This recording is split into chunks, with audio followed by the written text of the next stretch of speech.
Something like this. Hit it. The Roger Report live morning show, weekdays at 9 a.m. Say y'all, I was on Roger's panel a few times and I couldn't take it. The heat. I got out the kitchen. It was hot. I was sweating. I had to get out. He's Roger, and he's right. Check this out.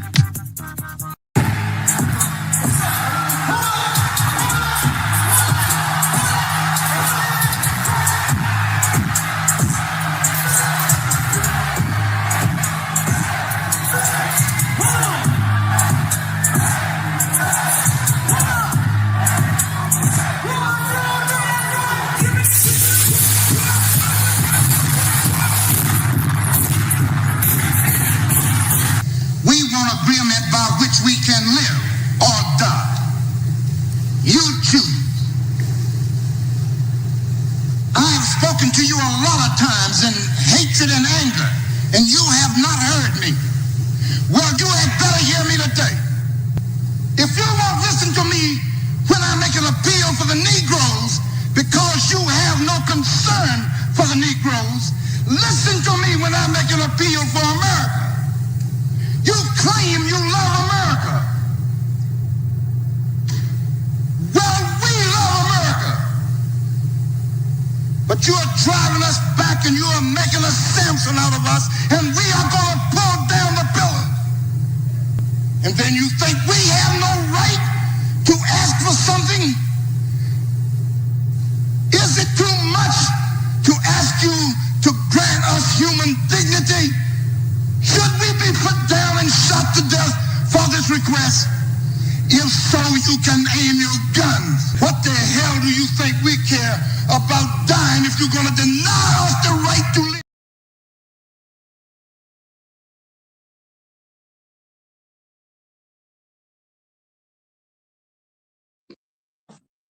Good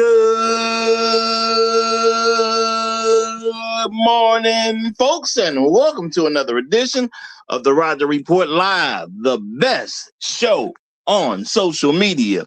If you are new to the channel, go ahead and take a moment out to hit that like button, because this is where you're going to find the best content on social media, and you don't have to worry about it because you're going to have me right here to make sure that happens. And if you've already been coming to the channel for a while, then go ahead, hit that like button, because you already know what time it is. And you know that this is where you're going to get the best content on social media. All right. Is that a mystery to you at this point? You've seen other people do it. You've even seen some people do it well. But what you have not seen is anyone do it quite the way I do it. So make sure you hit that like button. And everyone, yes, everyone, take a moment out to share the content, y'all. There are so many people who need to get great content like this, and it's just a small thing you can do to help the world be a better place. And isn't that what we want at the end of the day? Don't we want the world to be a better place? Of course we do. So share the content out. Share it through your social media. Share it through word of mouth, or even text someone's phone. But do what you got to do to help spread the word. All right, folks, today we are back with another very interesting episode, because that's all we do around here. All the episodes be interesting, but we back with another one, y'all. We back with another one. And today we are going to be looking at this interesting topic of, believe it or not, American women have never been oppressed. Yes, y'all, American women have never been oppressed. Yeah, I know that's a big statement. That's a big statement. But we're going to get into it. We're going to explain why. But before we get deep into this, first of all, let me say shout out to all the people who give me views on a regular basis, because y'all make up the fam around here, and I appreciate y'all big time. Appreciate y'all big time. Shout out to the people who leave comments after the stream, because y'all help with the algorithm, help the channel grow. Appreciate it big time. And that's for sure. Shout out to the people who hype me up every chance they get. Now, I know they only let you do it so much, but if you save yours for me, man, I can't say nothing but thank you on that one. So appreciate you. And that is real talk. And also, shout out to the people who hit that like button, because y'all help this channel grow as well. And that's what we want around here. We want the channel to grow. We want the channel to grow, and I appreciate it big time. All right. And shout out to the people who go above and beyond the call of duty, the people who take the time out to do something they don't have to do, but they voluntarily do it. The people who become financial contributors over here at the Roger Report Live. I mean, I appreciate y'all so much. Appreciate y'all so much. Y'all allow me to do things that I wouldn't be able to do without you. And you make the show a much better thing just because you do that. And I appreciate that. I appreciate that. So shout out to each and every one of y'all. And I'm going to say shout out to my main man, Creator. Creator is the sponsor of today's stream. Shout out to you, my brother. Shout out to you. Appreciate what you've been doing around here. You know, not only does he chime in, you know, he throws a couple duckers here and there, but he also chime in as a, you know, somewhat regular on the panel. So we appreciate him as a newer person to come to the show. We definitely appreciate the man for chiming in. And that's real talk, y'all. And y'all, it's time to get to it. So let's give a couple shout outs to some of the people who've already checked in, because when you start a show, it's always great to see that you got a few people checked in that's riding with you long and strong. And we got to give a shout out to what we like to call around here the Highlander of today's stream, which my main man has done it again. Mr. Bentley, Trev Bentley is in the house. He's done it again. He is the Highlander of today's stream, representing as he always does. Hashtag long live the habitual line steppers. Hashtag Negroes in the wilderness. Hashtag dignity over vagina. Hashtag Al Gore's babies. Hashtag Hail Hydra. Shout out to you, my brother. Shout out to you. Glad to see you here. Glad to see you here. We got Floyd Thompson at the cool table this morning. Yay, yay. Glad to have you, brother. Bronk is in the building. Shout out to you, my brother. Shout out to you. Shout out to User Op 1. Great to see you, brother. Great to see you. Afro Merchant is in the house. Glad to have you. I'm listening this here. Good to see you, brother. Good to see you. We got Jerome Payne in the house as well. Shout out to you. Shout out to you. And Boot Camp is checking in. What's good, my brother? What's good? Glad to have you in the building. Glad to have you in the building. Y'all, we gonna get into what people could consider controversial, possibly even consider dicey. You know, a lot of different adjectives can be used to describe what people may say to this. But hey, you know, over here at the Roger Report Live, we like to have a true narrative going on. We don't like false narratives, y'all. We don't like false narratives. Okay. Shout out to Shark Sims walking in the door. Good to have you, brother. Good to have you. So, there's a lot of things that have happened because the idea that women have been oppressed. Okay. And I think this actually is a very strong sentiment amongst the average black man, and it influences the decisions that black men make. We think about women being oppressed. You know, our mama's probably been telling us in certain ways.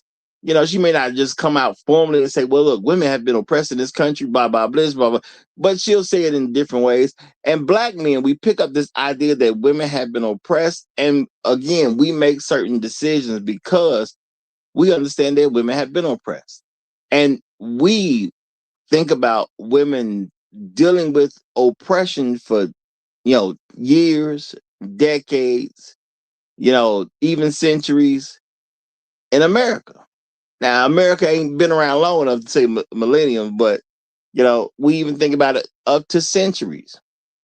All right. And we give women passes on stuff and in areas that they shouldn't necessarily get a pass on, but we give it to them because in our minds, women have been oppressed. And especially when it comes to black women, you know, we think about this oppression that they have been through. Now, y'all, I know it's going to be some dumb people who say something about slavery. Y'all, a title can only be so long. Okay, use your common sense. Use your common sense. Were people oppressed during slavery? Yes. Black men and black women were oppressed during slavery. Okay. All right. Okay, you can only fit so much into a title. Okay, okay, it would be silly to say that they were not. Okay, but I'm also say that when black women were in slavery, they were considered property. When they weren't even considered women. So it is what it is on that note. Okay, now black women were put into slavery, and they have, for the most part, you're not. It's not going to be every individual, but for the most part, black women have decided to give white people a pass for having them do slavery. Okay, let's be real about this. Okay, and it may be somebody who may say something about slavery later because they didn't hit this part. They may come into the show later at some point, and they'll say, "What about slavery?"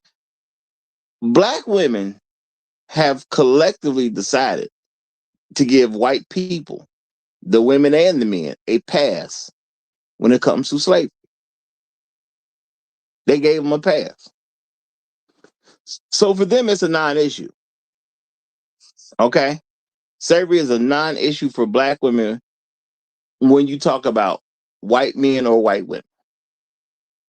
Now, I know some black men may say, oh, that ain't true. They be upset about slavery still. No. Not with white people. They may be upset with you, but they ain't upset with white people. They very cool with what white people did. They don't seem to have a problem with it at all. Now I understand they're gonna say, well, they'll say certain stuff as if you were a black man, you were supposed to protect them from slavery. That ain't got nothing to do with white people. If they say you were supposed to protect them from slavery, that is automatically saying that the white people don't even need to be mentioned. And no matter how deep or extensive of a conversation you have with them, they not gonna blame white people. It is what it is. So guess what? It's a you thing. It ain't a them thing. That's a you thing. All right. Now, how you want to deal with that is to you.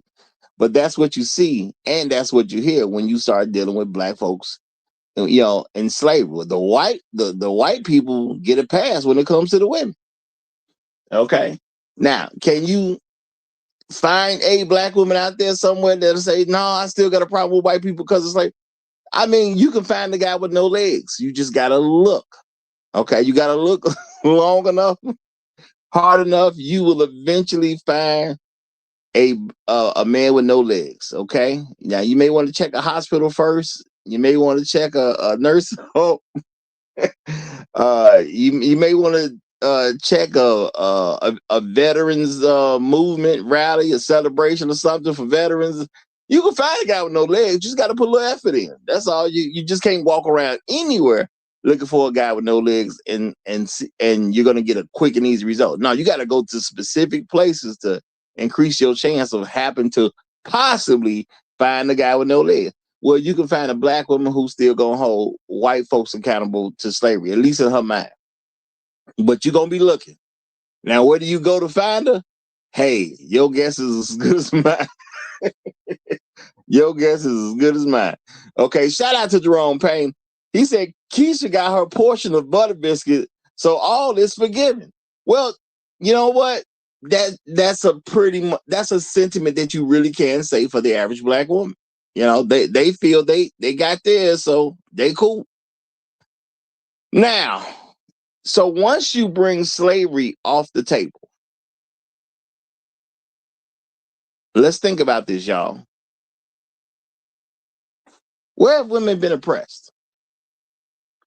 I started looking into the oppression of women.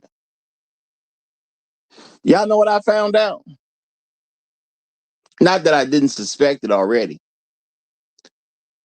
They kept saying these things about how women were being oppressed. And stuff would keep leading back to other countries.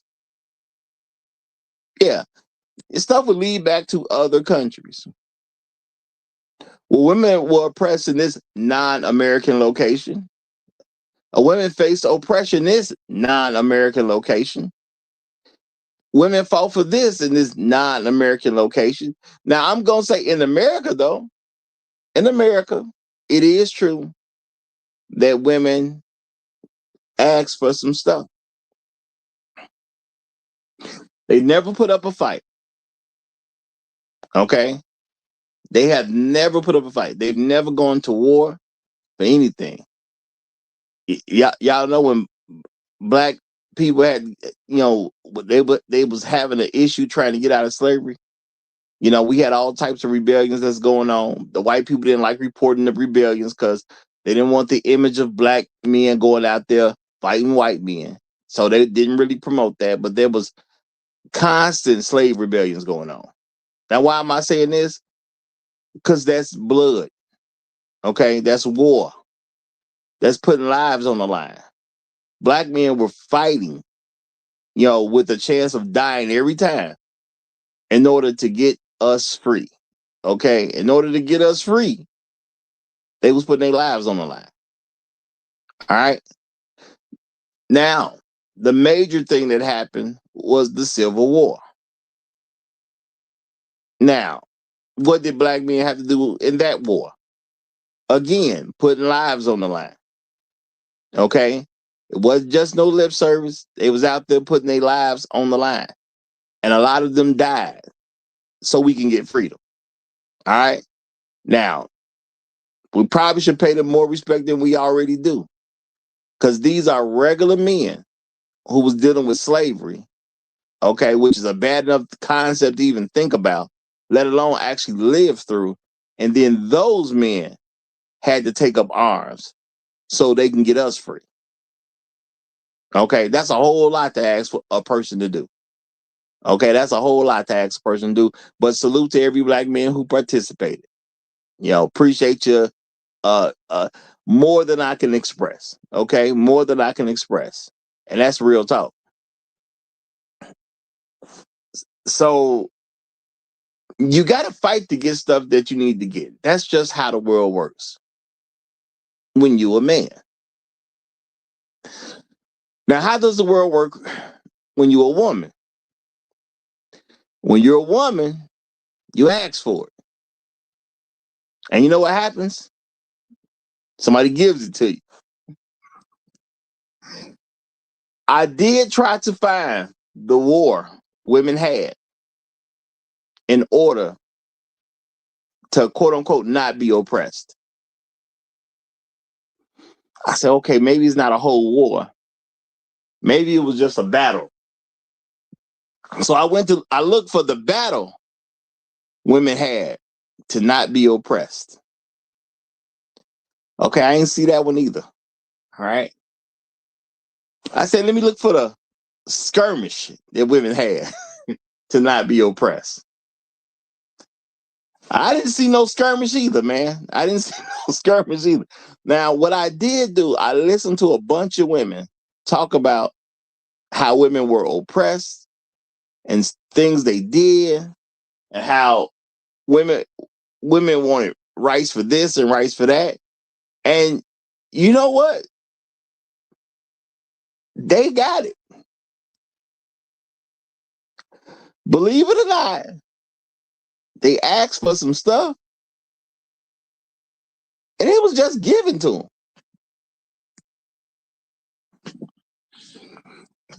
Now, there is a term people use out there called revisionist history. I think a lot of revisionist history been going on when it comes to women's rights.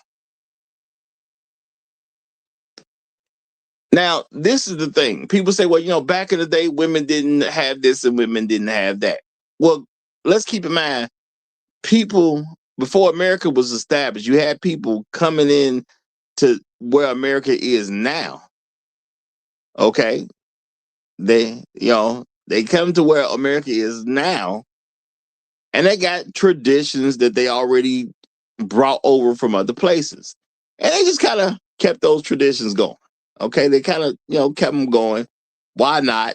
We used to it already. We gonna do it. All right. Now, shout out to Great Black Reset. appreciate the super chat, my brother. He said, I see what you're doing there, Roger. Hey, shout out to you for seeing. Shout out to you for seeing. Because you know what? This was the one that I'm skeptical that anyone's going to see. Because I know it's hard for people to see some stuff, even though it's obvious. It's hard sometimes for people to see some stuff. Okay, so people just kind of have traditions that going over. Now, as y'all know, white people came into what is now America as some absolute savages. Okay, they killed a bunch of people, gave folks gifts as if they were trying to help them, but it was like a trap to set them up so they can die of diseases and things like that. White people caused a lot of carnage on American soil. Okay, before it was known as American soil, they caused a lot of carnage. Let's keep it real. Okay, so white people came over here massacring people. All right, the men were taking the spoils. The white women were receiving the spoils. All right. Now, there were things in place again on from a traditional standpoint where things like women didn't own property. Things like that happen. Okay. Now, were white women okay with this stuff? Yes, they absolutely were okay with it. Did they want property? No. White women couldn't even vote. Were they okay with that? Oh, they absolutely were. Because back in the day, in order to vote, you had to agree that you could be drafted into a war. Okay, do y'all know white women fought against the right to vote because they were concerned that they would have to do what men would have to do? Like sign up for a draft? Now, as history went, as y'all may be aware of today, somehow women got the right to vote. They ain't got to sign up for no draft. Yeah, all these years later, they got the right to vote, and they still ain't got to sign up for no draft. They have no penalty to pay. Okay, if a war happens, they ain't got to do nothing. That is literally that is the literal truth. They don't have to do anything. Now, some people may say, "Well, Roger, that's not that big a deal." Tell that to Muhammad Ali. Tell that to Muhammad Ali. Okay, we know his story. He was the heavyweight champion of the world. You could be one of the top black men, but you don't get no pass. But the women are still getting the pass to this day. All this time later, and they still ain't got to sign up to be drafted. No punishment at all. Now, as a man, they will punish you if you don't sign up to be drafted. So I started thinking, y'all, because I heard a lot of women say they've been oppressed. And I just wanted to know, okay, what if you've been oppressed, what that look like? When did it happen? When did you deal with it? Because I don't know where it happened. All right.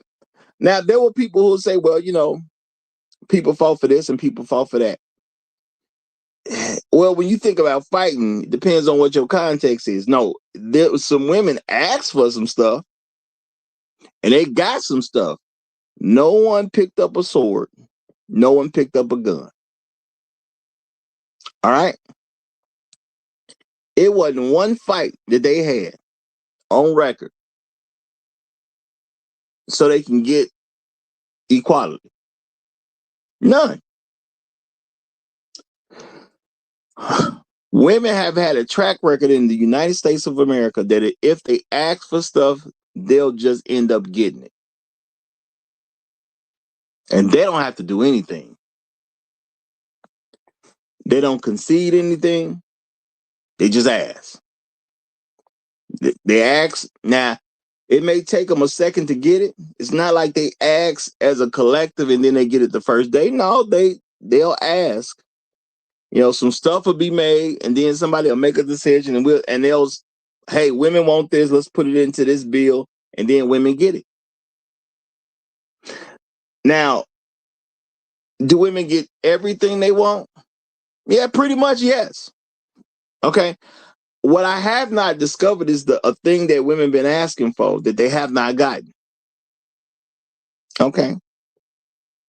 Now, I'm not saying I'm the greatest historian. I'm not going to claim that.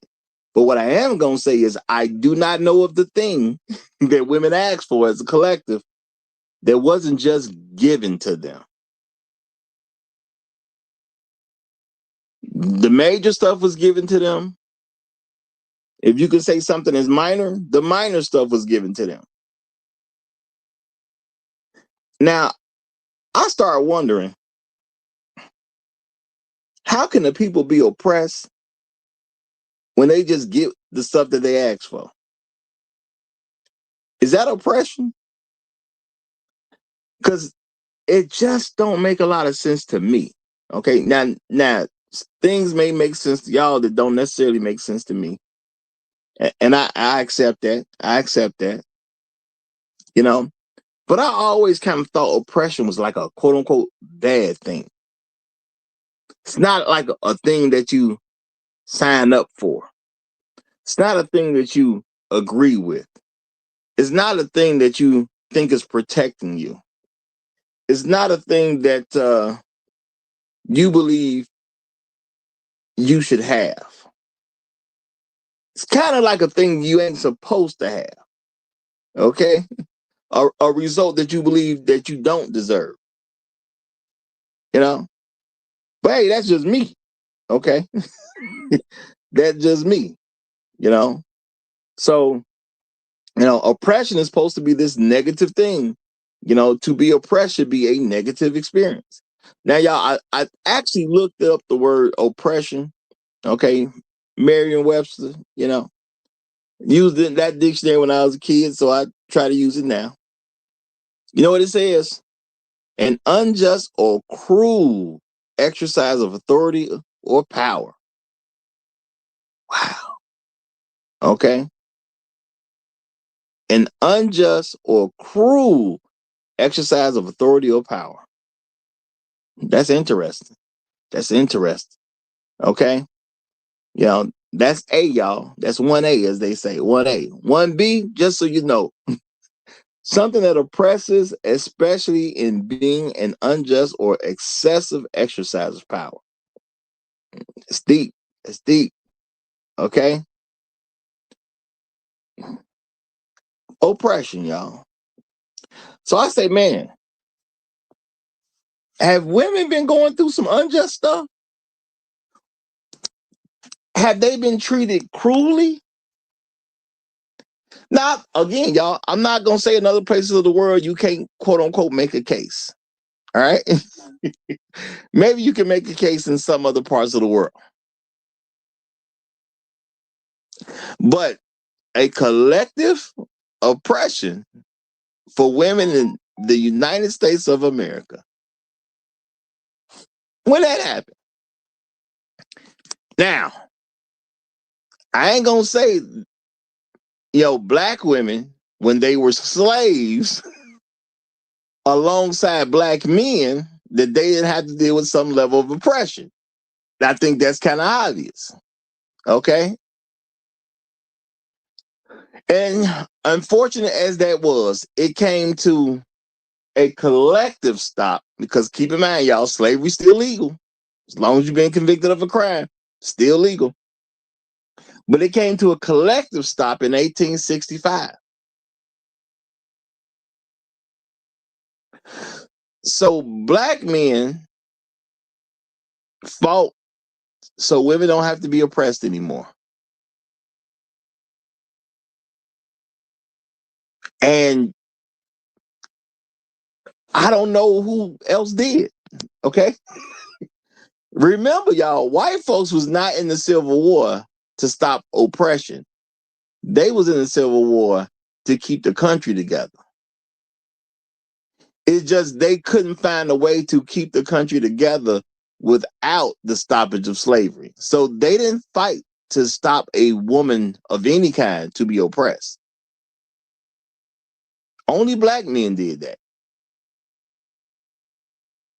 Black men took guns and shot at people so women could not be oppressed. Black men took bullets and died so women could not be oppressed. The only women that I know of that have been quote unquote oppressed in American history are black women who were slaves at the time, which were not considered women. Now, some people may say, well, what about the Native Americans? Well, the Native Americans, they struck a deal because they women were just killed off. They weren't oppressed, they were killed. Okay? A little bit different. A little bit different. Dead is dead. Okay? Dead is dead. So they weren't oppressed, they were simply killed off. They were slaughtered. Okay? Now, I'm not going to say I know how the Native Americans feel about that because I really don't. Okay? I really don't. But the only women that I know of who've been oppressed throughout American history, I'm talking about as a group, were black women where they were in slavery. And the only men that I can find out in American history that fought for women to not be oppressed is black men. Now, I'm not going to say it's easy to fight to stop oppression if you have not been oppressed in the first place. All right. So I'm going to say it stands to reason that I'm not going to find anything about people fighting to stop oppression if oppression did not exist. But I do have a guest up, so I'm going to go ahead and stop right here and let him spill his beans, well, give his 2 cents, as they say, give his take on the situation. My main man, AL, is in the house. What's good, my brother? You got the flow.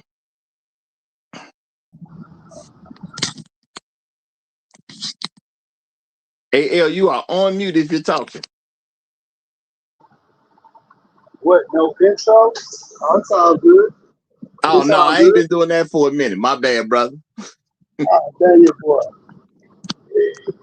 What's up, man? Look, I just watched them 2 things you put up back there.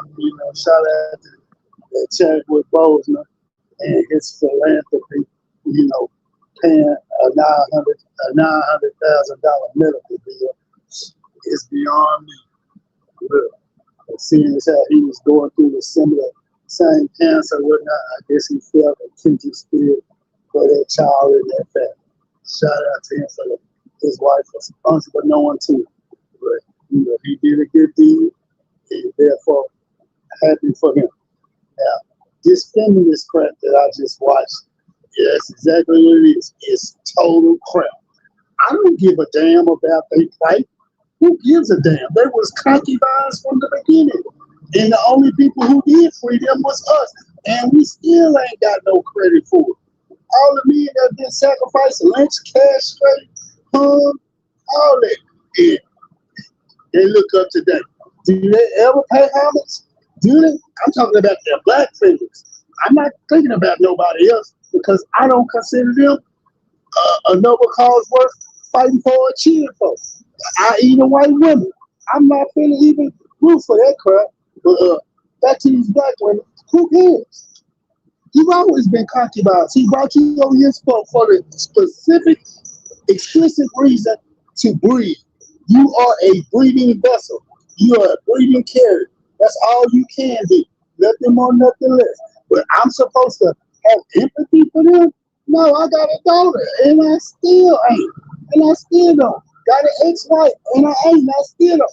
Got a mother, and I ain't, and I still don't. Got a deceased grandmother, and I ain't, and I won't, and I didn't.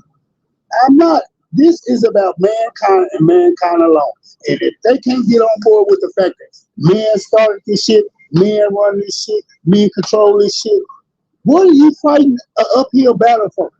You're not going to win it. And all you doing is whining, whining, whining. That's all they do is whine. Thinking you going to whine us into a guilt trip. Oh, not me. And not a sensible thinking, logical man. You're not going to put up with it. We just gonna turn our nose up at you, roll our eyes, and go the other way. But I digress. All right.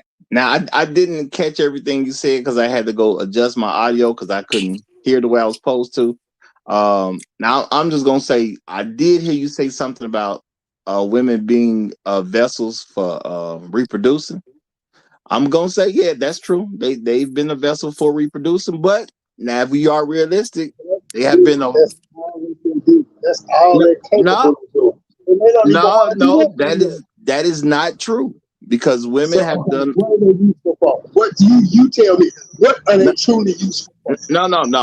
Hold on. It's not about what they're useful for. You said they can't do it, and I'm saying, because we can't do false narrative. Women have done a lot of stuff beyond just reproducing, so we can't say they can't do it if they've done it. That would not be correct. So name me 10 things. Don't worry, I will name you 10 things. No.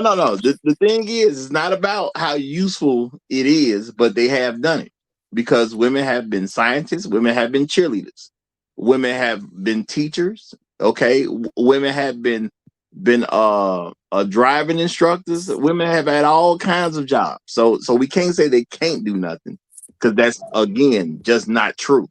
Okay, I'll give you that, but they're not good at it. They're not good at it. But I mean,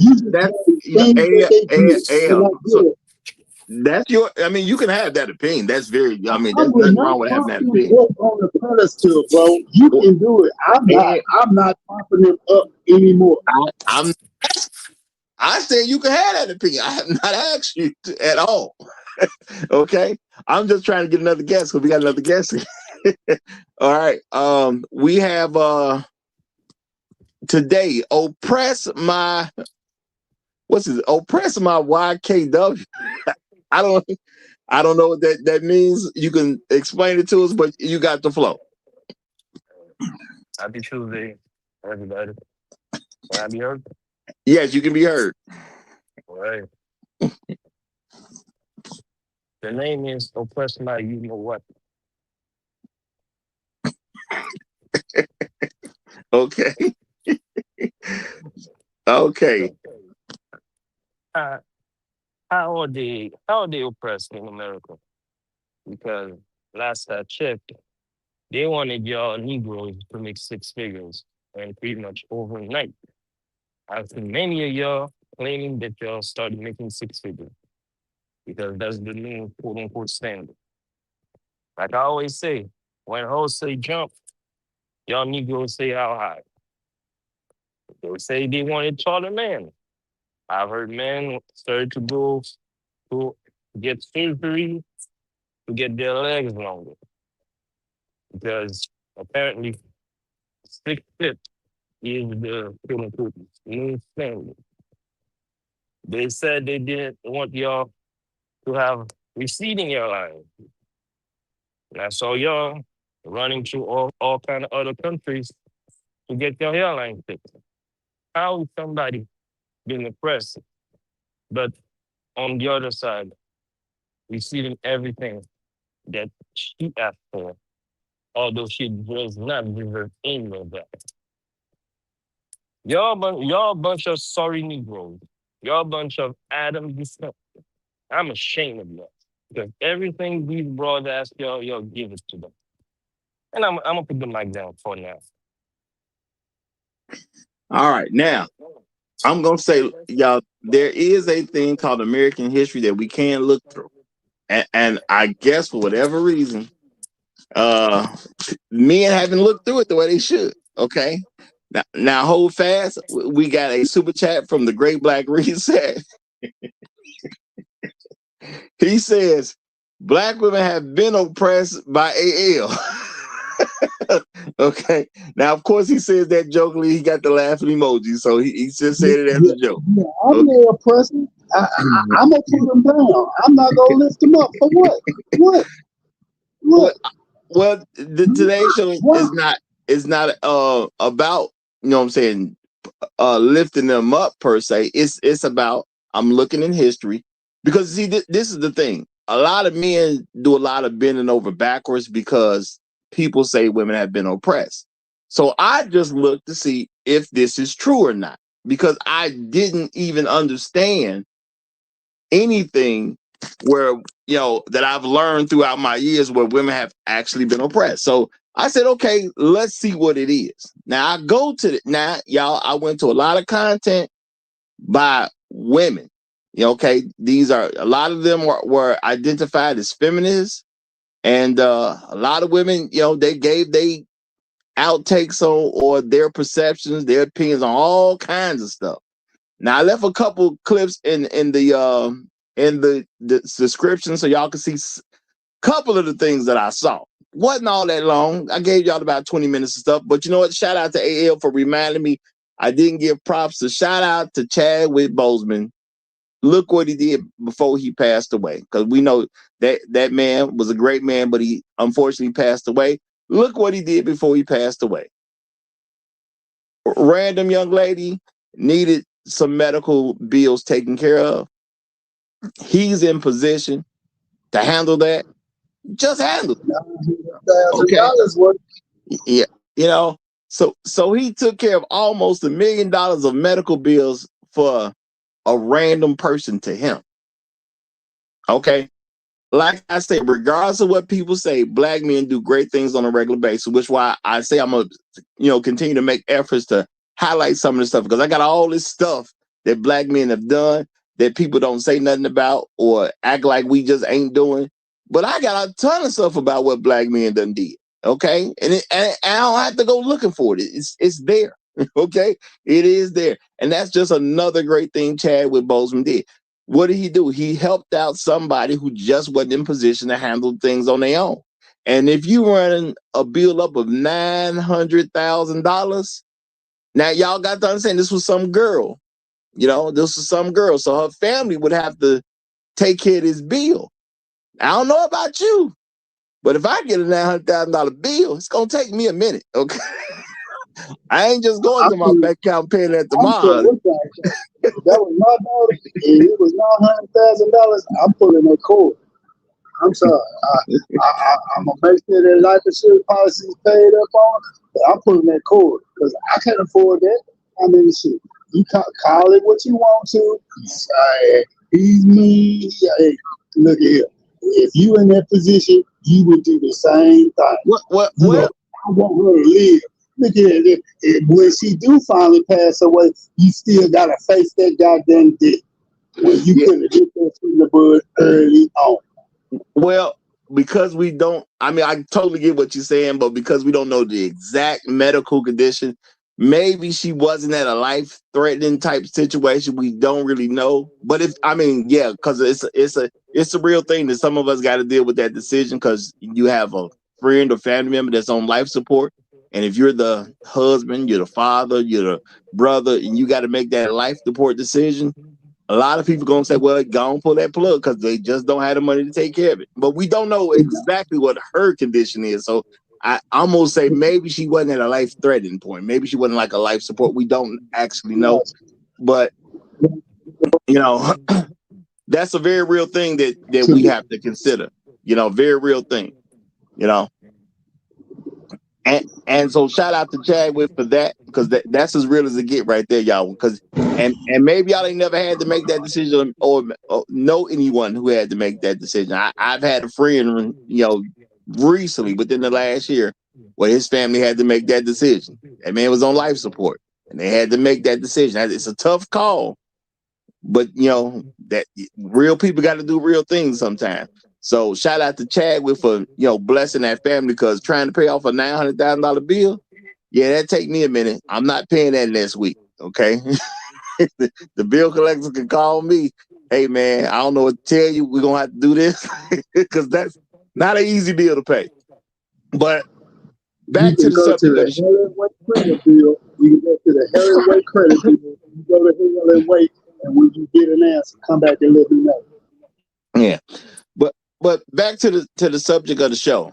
I went and looked to see if women were oppressed, y'all. I did. And you know what I said? Let me go to all these places that, women gonna be saying what they saying, where they free to talk and all this. And I listened to them. And I could not find out where women were oppressed. They did not show it to me. Now I'm gonna say shout out. We got somebody in the chat, I guess, trying to help women's case. I guess what they call themselves doing. Now keep in mind. Oh, I was finna say that you're welcome to join the panel now if you want. Now, Jack says domestic violence spiked by 20%. Men need to quit killing their own fam. Well, domestic violence is committed by men and women. So saying that doesn't actually mean anything. And A lot of people forget that. That doesn't that saying domestic violence spike win. You know, because now you're saying it spiked. So what was it beforehand? What was it afterhand? When did it spike? Who did it? You know, that comment alone doesn't say anything. And does that layman know that 70% of that domestic violence is woman on woman? What is he talking about? Oh, well, the thing is, it wasn't clarified.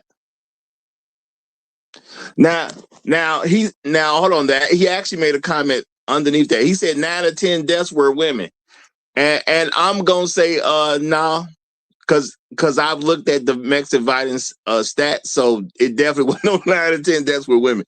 So you are just making up stuff. Now you may not know you're making up stuff, or you may repeat something that other people made up. But no, 9 out of 10 deaths are, you know. Now I'm gonna say this.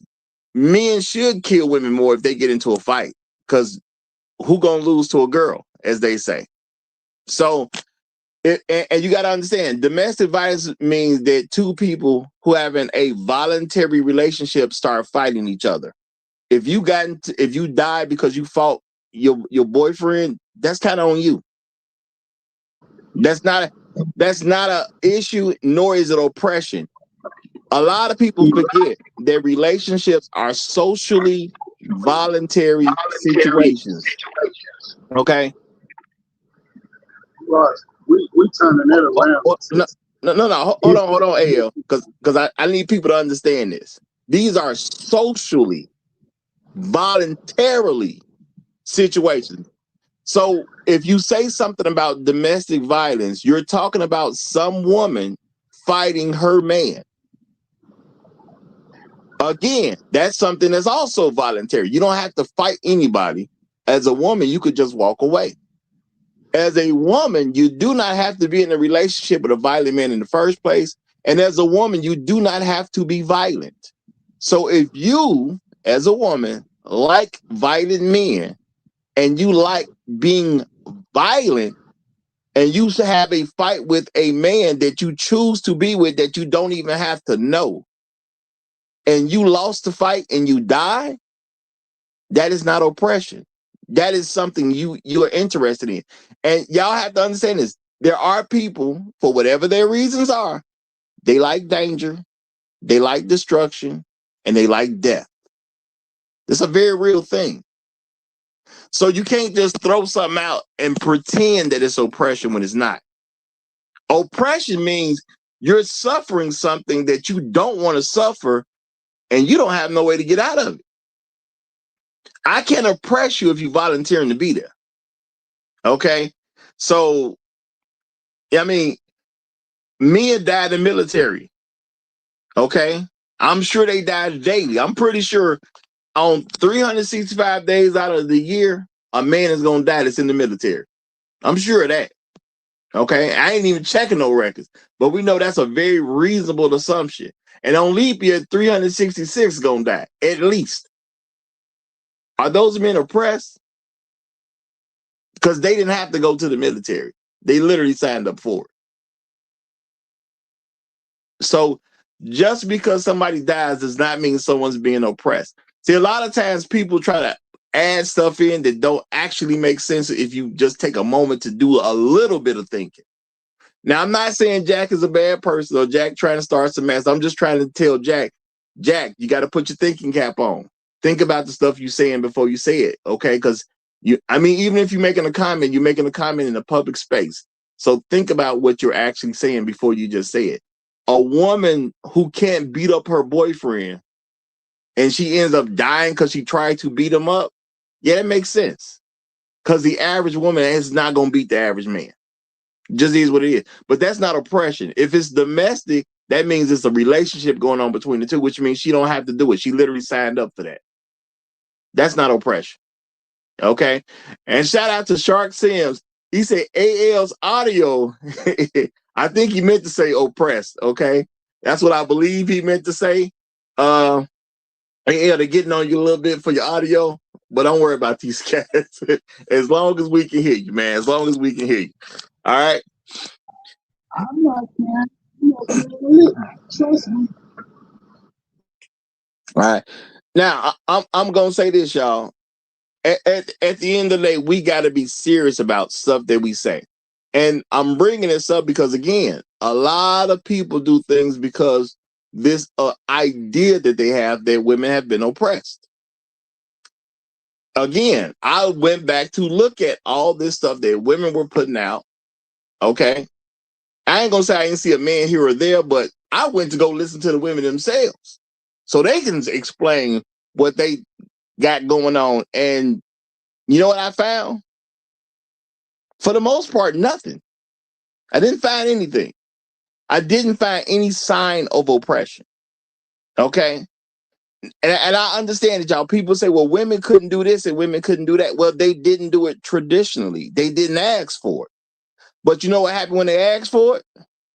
They got it. Women didn't have a right to vote. Were they oppressed? No. Because they was cool with not voting.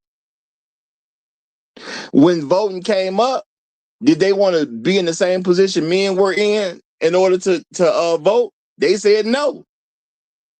They got it anyway. That's not oppression.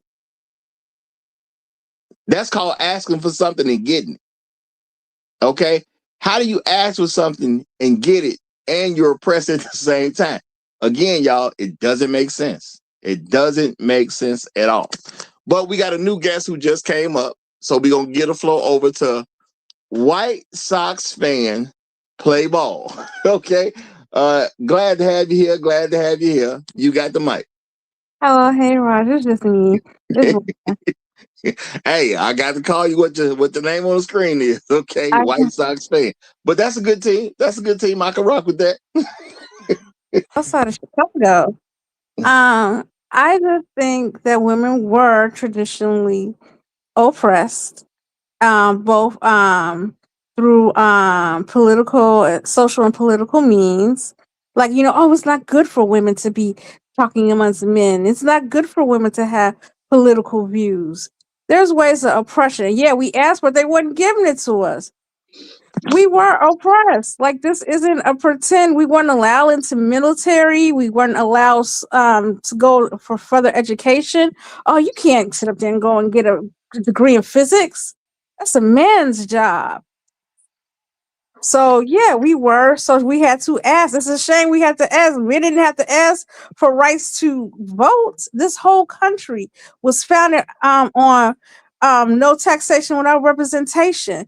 So granted, women didn't have jobs, and we didn't have property and stuff that could be taxed in. So you got a point. But when we started working and you had money, we should get representation. It should have been given, God given right. Even men who didn't have jobs or had property, they were able to vote. The fact that you had to ask, that's oppression. That's like telling black people, well, you didn't ask for freedom, you took it from us. What the hell? We have to ask for it? Okay, so it automatically doesn't compare to black people because you just said somebody took something from them. If you never had it, it wasn't taken from you. You got to have it for someone to take it from you. And back in the day, it actually used to be one vote per household. So you did actually have representation. You were part of a household. That's different than having no representation. Now people have representation without being part of a household. That happened for everybody. Because keep in mind, everybody 18 couldn't just vote back in the day. Somebody asked for that. No war, no battle, no skirmish, and it was just given to them. How are you oppressed when you get what you asked for? We had to fight for it. We should have been given. It's a God-given right. Hold on. You said they had to fight for it. I couldn't find any record of a battle at all for women to Not get all wars. anything. Not all fights are physical. So you can fight for your right. So no, they asked for it and they got it. It's not a fight. Thank you. Stop stealing that stupid narrative now. That's a stupid narrative. Oh, it's a stupid narrative because not all fights and battles are run physically. Hold on. What did women ask for that they did not get? Don't worry. Oh no, we had to fight for it. Not look, you claim you Women's had to fight. suffrage movement. Okay, Yes, then why do you we have a did, women's? Yes, Why you do we have a women's did. suffrage movement? Why That did they try to that prevent that us? that What they couldn't have. That's it. Nothing more. You saw what men were doing, and he wanted to be like a man. He wanted to wear pants. He wanted to go out there on Saturday night instead of hooping it up the house. Those are things men did to get away from y'all. Period. We needed no, space. Y'all what wanted to be in all our spaces. All our spaces. what the in reality is because society had developed over time, women wanted to do stuff that they didn't want to do previously because they felt it was too much work. Let's be realistic about it. So now that mankind has building structures, making machines, things are easy to do. So now women want to participate when it's easy. When it was hard, they didn't want to do it. And men didn't make them do it because it was hard. So men just did it. But now that stuff got easier, women said, I want to do it too. And you know what they did? They asked for it. The women's suffrage movement was a display of women asking for something, and they got it. So again, what did women ask for that they did not get? Now I'm gonna let you I'm gonna let you have a moment to actually come up with an answer for that because we got another guest here. I got to get his opening statement in. So just think about that. What did women ask for that it wasn't just given to them? All right, Tunnel Runner, you got the mic, my brother. Yes, my brother. My brother, yes. Women have more rights than men have. So they haven't been oppressed. They can go ahead and play football and do whatever they want to do. It's only when they have consequences. When they go on their football field at 15 and get hit by somebody, then they walk away from the football field. They wasn't being oppressed. They can go out there and do whatever they want to do, but they don't like the consequences of sometimes of what we have to do. So women have not been have not been Oppressed. have not been Oppressed. under any kind of restraints unless they put it on themselves in the last 40 years. They can do whatever a man can do, and they can do more. All right. Shout out to you, brother, for that. And And shout out to I'll the land great. there. All right, appreciate you. And shout out to the Great Black Reset. He says, got my popcorn for this. y'all, I don't think this, look, Hello, this is hello. not a stream that I'm even trying to make fun of somebody. I'm just asking legitimate questions. Because women have feelings, y'all. They do. And I understand their feelings mean something to them. That's why. Don't care about it. Don't care. They don't care about me. Hold on. No. It's not about that. The thing is, they have feelings. Feelings gonna have something to do with the things they gonna say. So I just ask a simple question. And it don't carry no weight, and it don't have no weight in the equation of life. Period. It's just feel. Can I make the statement, AL? Let me make the statement, brother. This is the thing. Their feelings gotta make them move to say something. So I'm just simply gonna ask the question. And the question is, what did women want that they could not get? Because as I went through things from a historical standpoint, I don't know of the thing that women asked for that wasn't given to them. And in reality, things. Everything. We got everything. What more do they want? What more can they get? And then if all the things they do got from asking for, they don't even live up to the billing as far as work performance goes. That's why right now they ass out with jobs. Well, that's going along a different subject because at the end of the day, they asked to be able to work outside the home. It was given to them. Now, what they did with it, that's a different subject matter. They literally asked for it and they got it. Okay. When women were asked to work outside the home, because we're gonna say it in the proper context, because of the war, women were asked to do some things outside the home. Now, when the guys came back from the war, the women said, well, we want to keep working. What did the guys do? They said, okay. And women been working ever since. So they were never oppressed because they never wanted to work outside the home.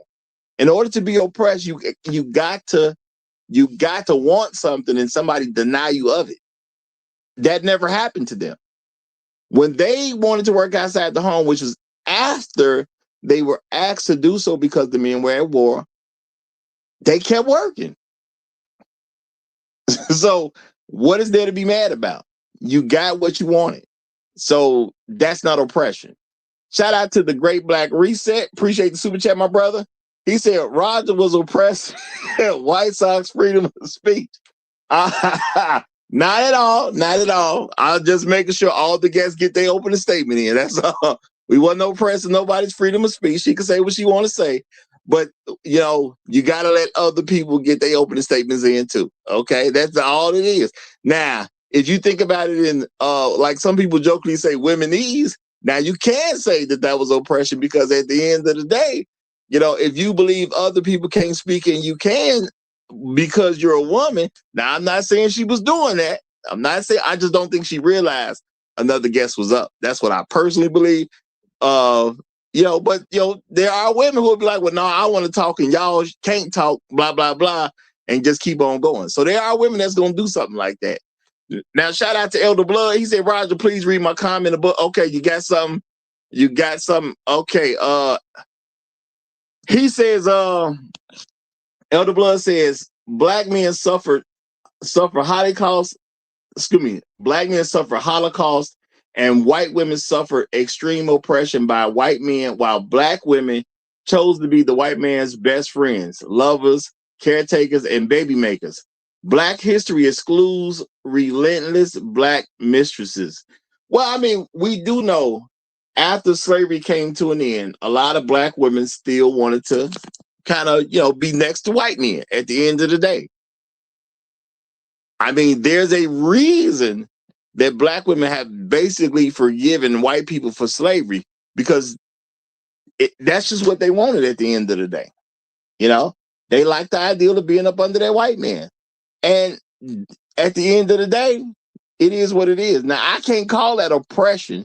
See, I can call it oppression before slavery came to an end, but to call it oppression after slavery came to an end is nonsense. Okay? To oppress someone, you have to do something to somebody.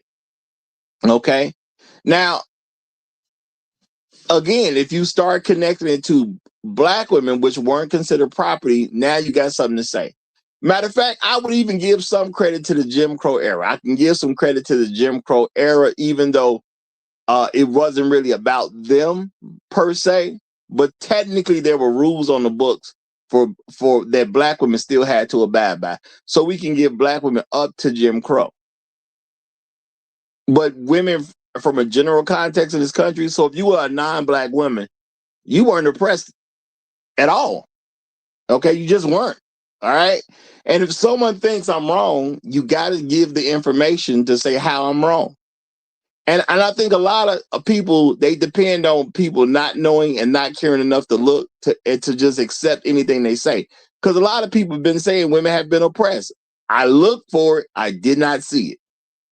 Okay. I'm just telling y'all the absolute truth. When women ask for something, they got it. All right. They got it. So saying women couldn't work outside the home, that was not an oppression. The women didn't want to work outside the home. When the women were asked to work outside the home, I'm going to say they did. And then they wanted to keep working when the guys came back and they kept right on working. That's not oppression. That's called agreement. And that happened 50+ years ago, as far as that's concerned. They ain't not able to do nothing on this earth, these modern day women here. They got credit cards, they got bank accounts, they can work. They don't want to work nothing hard. They don't want to work nothing laborious. So, but yet still, they want equality. You're not being equal. You're not being equal if you say you want equality when you won't get out there and do the hard job. You know, they got hard jobs that pay you $100,000 a year. Go put that big old light pole way the hell up there, real high, up there on that tower. Go do that. Go climb. Go do it. Go run the railroad lines. Now, shout out to Kunguru. He said at the height of quote unquote oppression, a white woman could command grown men to kill Emmett Till. Another could rally mobs to destroy Tulsa. If that's oppression, where do I sign up? That is a heck of a point, Guru. That's a heck of a point right there. I couldn't say that any better. I definitely couldn't say that any better. Okay. Shout out to Urban Reed. Appreciate you, brother. Appreciate you. He says they have more rights. We have more liberties. Now, I'm gonna say this, y'all. If you want something and you ask for them, and you ask for it, and people just give it to you, I don't see where you're oppressed at. Okay? I just don't see it. Because when you are oppressed, okay, that means you an unjust or cruel exercise of authority or power. So where was the unjust or cruel exercise of authority of power by anyone to hurt women in general? So the only women in America that has been oppressed is the ones who went through slavery. Okay. I'll give them up to the Jim Crow era because even though, a lot of suspect stuff happened during the Jim Crow era, technically the rules were still against what black women can do because it was against black men too. So if you was a black woman, the rules were still set against you. Okay. See, I can say that's oppression because if you couldn't drink water at this water fountain and it's a public water fountain and you part of the public, then yeah, see, that's oppression. You're taking something away from a person. It's public, which means you're supposed to be able to use it. But now since you a nigga, okay, or because you black, you can't use it. Now that's taking something from you. Okay. If you could shop in this store as a person, but now because you black, you can't come to this particular store to shop. Okay, that's taking something from you. So the only women in America that have been oppressed have literally been black women that I can tell from a history standpoint. I don't know what they've collectively done to any other group of women. I listened to a bunch of women talk, y'all. Man, I even had a conversation, y'all, with a a white lesbian woman. Okay. I asked her, I said, so what y'all need, man? What y'all need? Okay. What is it that men is supposed to do for y'all that ain't been done for y'all? Like what's the thing? What's the thing? Okay. Now, now I'm gonna say White Sox fan has a point. Every fight is not necessarily a physical fight. I'm not gonna take that away from them. But again, when women ask for stuff, they just got it. So, I ain't saying it happened overnight. Of course, a process had to be made, laws had to be changed, but it wasn't like they were asking for something and then it wasn't really get to them somewhat quickly when they asked as a group. Now, I'm not saying a person asked for something, but when women made an effort to make it a group thing, they got it. Okay? They got what they wanted as a group thing. I believe they got stuff they didn't even ask for as a group too. So at the end of the day, I just don't see where they have been oppressed. Now, black women have been oppressed and black men have done stuff to help them not be oppressed. They don't seem to mind though. They don't seem to mind that white people oppress them. Now they may make an issue with us about it, but black women collectively do not seem to mind at all that white people oppress them. So it's kind of a non-issue because they don't care. Okay, they don't seem to care.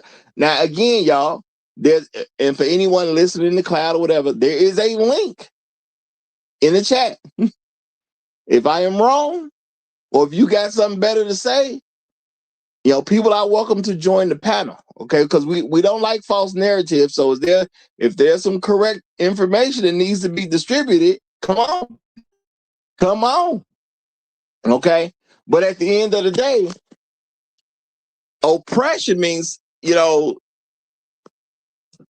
unjust or cruel exercise of authority or power. Now, what's the unjust thing? Now, and guys, I do understand white women may say something about what happened to them. Y'all may even say, well these white women, the guys was beating them up and all that kind of stuff. If it's a relationship, you have to understand that is a socially voluntary situation. You cannot be oppressed in a relationship because you don't have to be in one. You're only there because you want to be there. Now, there's people that will argue that, but let's be realistic, y'all. You're a human being in America. You are not in a relationship that you don't have to be in. Okay? Well, excuse me, I said that wrong. You are not in a relationship that you don't want to be in. Because the moment you don't want to be in it, you can leave it. And that's just a reality. Can't get around it. You can leave if you want to. Now, people will make excuses for not leaving. And they'll say, well, I can't do this because of this. But in reality, you can leave any relationship you want to leave. So I can't even include that in oppression because however you consider yourself being oppressed, you're literally volunteering for it, which means it's no longer fits into the definition of oppression. Okay? Because the person doesn't have the authority over you unless you give it to them. So that's volunteered authority. But I'm going to hold fast because we got Black Uru Strikes who's come up, and I'm going to let him get the mic. Black Uru, you have the floor, my brother. Hey, Roger. Thanks for having me. I hope you're doing well. I hope AL and the newly returned brother, I can't read your name. I'm sorry. Oppressed by, are what? doing well. Oppressed by, and the folks in the public chat are good. Thanks for having me. One thing I wanted to clear up, I got a lot of views about this subject. I'm going to withhold them for now for the sake of respecting the start time. I want to correct one thing historically. The 19th women were able to vote in the United States prior to 1920 or prior to the 19th Amendment. What the 19th Amendment did was gave universal vote to everybody after or above a certain age threshold. Particularly in the western parts of the country, women were allowed to vote in the 1800s. In fact, very often, like places like Wyoming, Montana, and stuff like that, women were allowed to vote as an inducement to get women to come to those places, to live in those places, because these were less settled areas of the country, well, from the perspective of white people, let's put it that way. And I guess black people, who maybe newly liberated, etc. So, so to attract women, very often those states or counties, at least within those states, would allow women to vote. So that's an interesting part of history when they tell this dramatic story about women not being able to vote until the 19th Amendment sort of heroically liberated them. That's not exactly historically accurate. And it's one of those things where, it's a narrative about female liberty, liberation, etc. Where there's this unvarnished narrative of the heroism of women towards liberation. That's not really historically true. So I just wanted to note that that's one of the parts of the many lies of female liberation. Is just something to think about and maybe to inspire you to read a little more about the history, particularly about this feminist history, because you realize there are many, many more holes in that story. So that's all I have for my opening statement. I appreciate you, brother. Appreciate you. Shout out to Landon.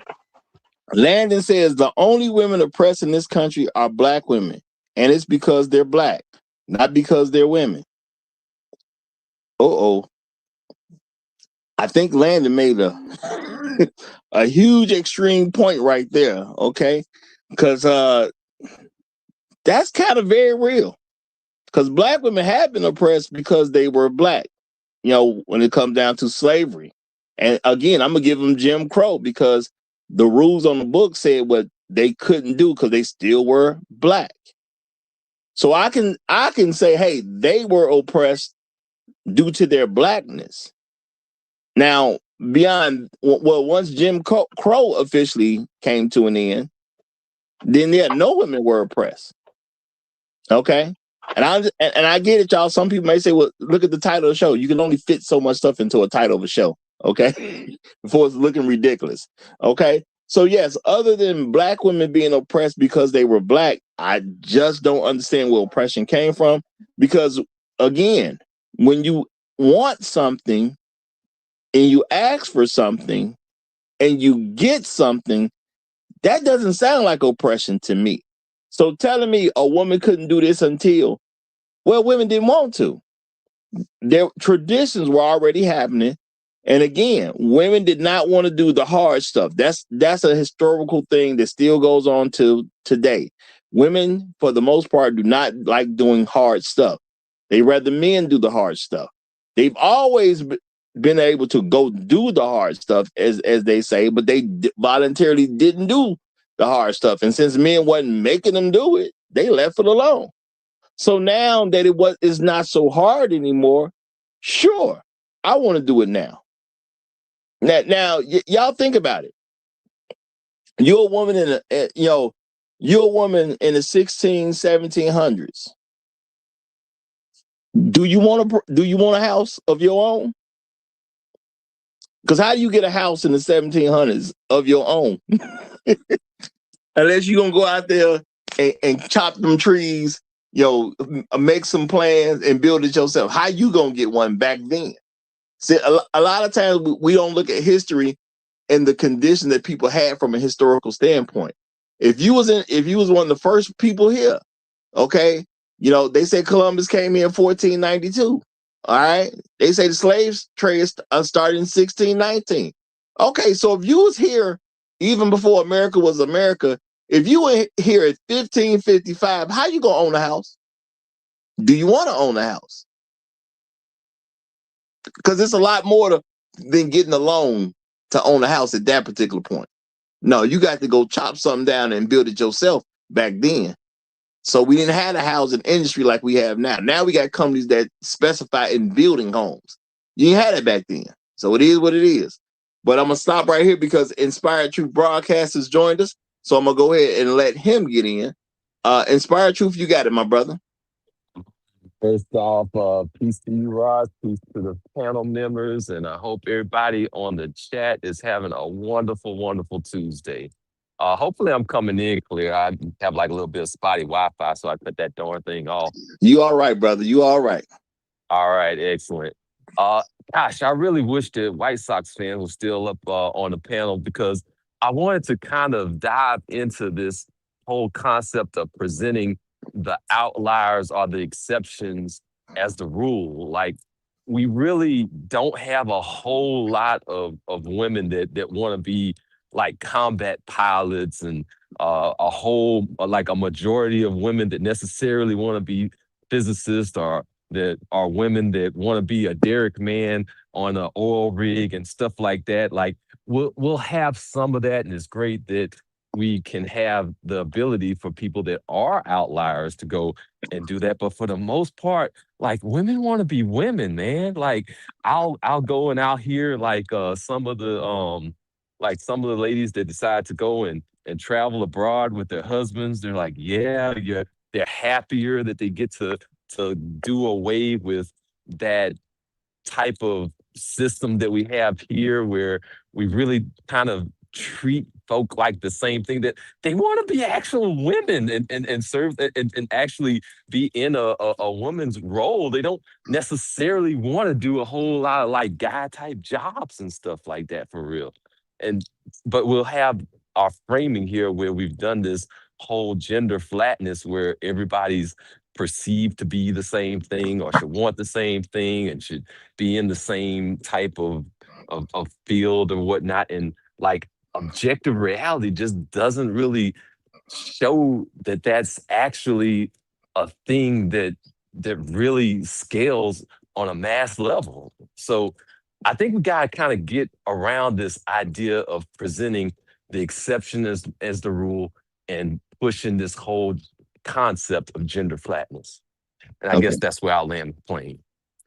All right, real quick, I'm gonna read this again. Shout out to Kunguru because he said I was ducking his super chat. So I'm gonna say, Kunguru, you went to the bathroom, brother, because I read it, but I'm gonna read it again, okay? Because it was actually a pretty good super chat.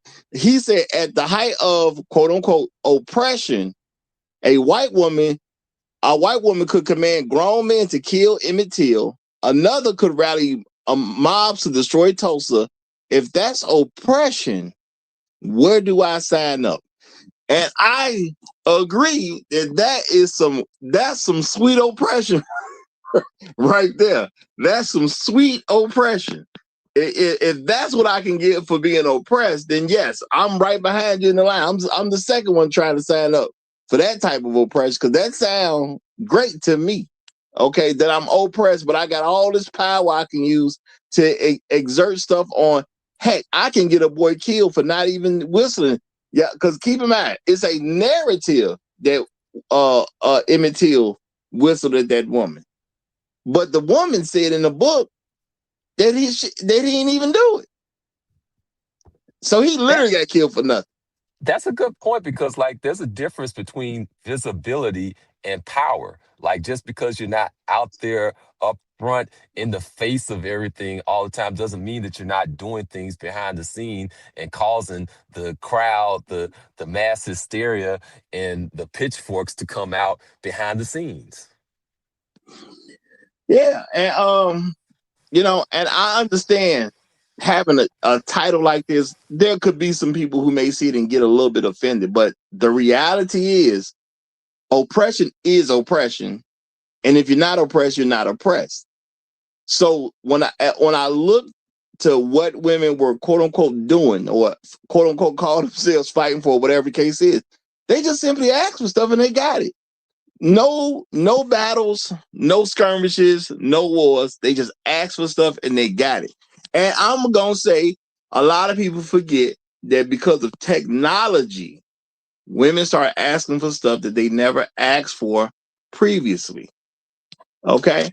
So if you ask for something because it's now convenient as far as you're concerned to participate in it, and they let you participate in it, that don't sound like oppression.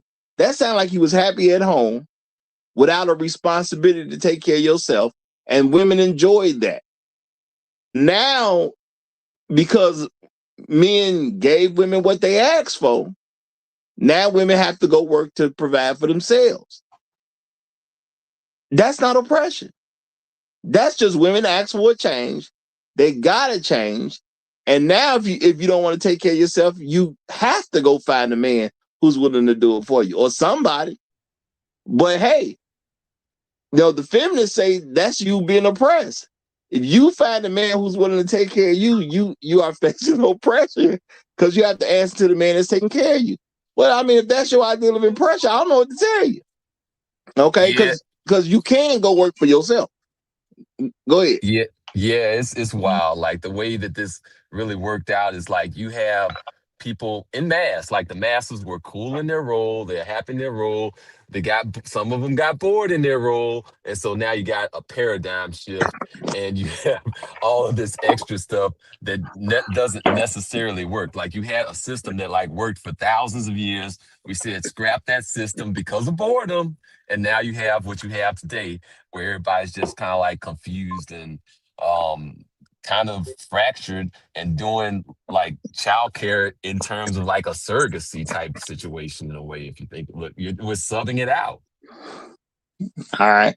Now, and shout out to Elder Blood, y'all. This is a super chat. He said that he couldn't say this in the super chat. And that's fine. All right. So we're gonna get it here. But he actually sent the super chat in. So this is a super chat. Unofficial super chat. Okay. He says black women confuse and convolute oppression with their centuries old incessant white male obsessions. The obsession is monotonous, profound, and robust. Dishonesty about black women is abuse to oneself and an entire nation. Well, I'm gonna say this. I'm gonna credit black women with being oppressed because they were black. Because number one, the laws were against them because they were black. So in America, black women have been oppressed because the laws say they have been oppressed. And then during Jim Crow, they suffered some oppression until they were able to do what any other American citizen could do. So now, what they feel about the oppression is a whole different story. What they feel about it is totally different. They did suffer through some oppression because the laws said the laws made it so. But again, black women have collectively given white people a pass for oppressing them. So it's a non-issue. They don't care. And Well, Roger, because you said something. go ahead. You made a wise comment before that I think bears repeating, particularly in this discussion, and that is that uh, black women's oppression has largely been a function of her proximity to black men. Like when you consider, for example, the economic oppression of black women, well, that's largely been a function of the economic oppression of black men. You deny opportunities for black men to get good employment. You deny them opportunities to get good education. You deny them opportunities to start business, to get funds to start and support a business. Well, you then indirectly oppress everybody who is dependent on them, which would of course be women and children. So most of the oppression of black women has been a function, as you've noted, has been a function largely of their proximity to black men. Now, I'm not saying that there weren't things that specifically happened to black women, usually or very often involving something of a sexual nature in particular. Although, unfortunately, even certain sexual things even happen to black men. But so I'm not saying that everything that happened to them was a function of their proximity to black men, but most of the things, particularly socioeconomically, were because of what black men could not do for them because of what the society dictated, then exposed them in ways that they would not have been exposed otherwise because of the oppression of black men. Yeah, and I'm gonna say, because I 100% agree.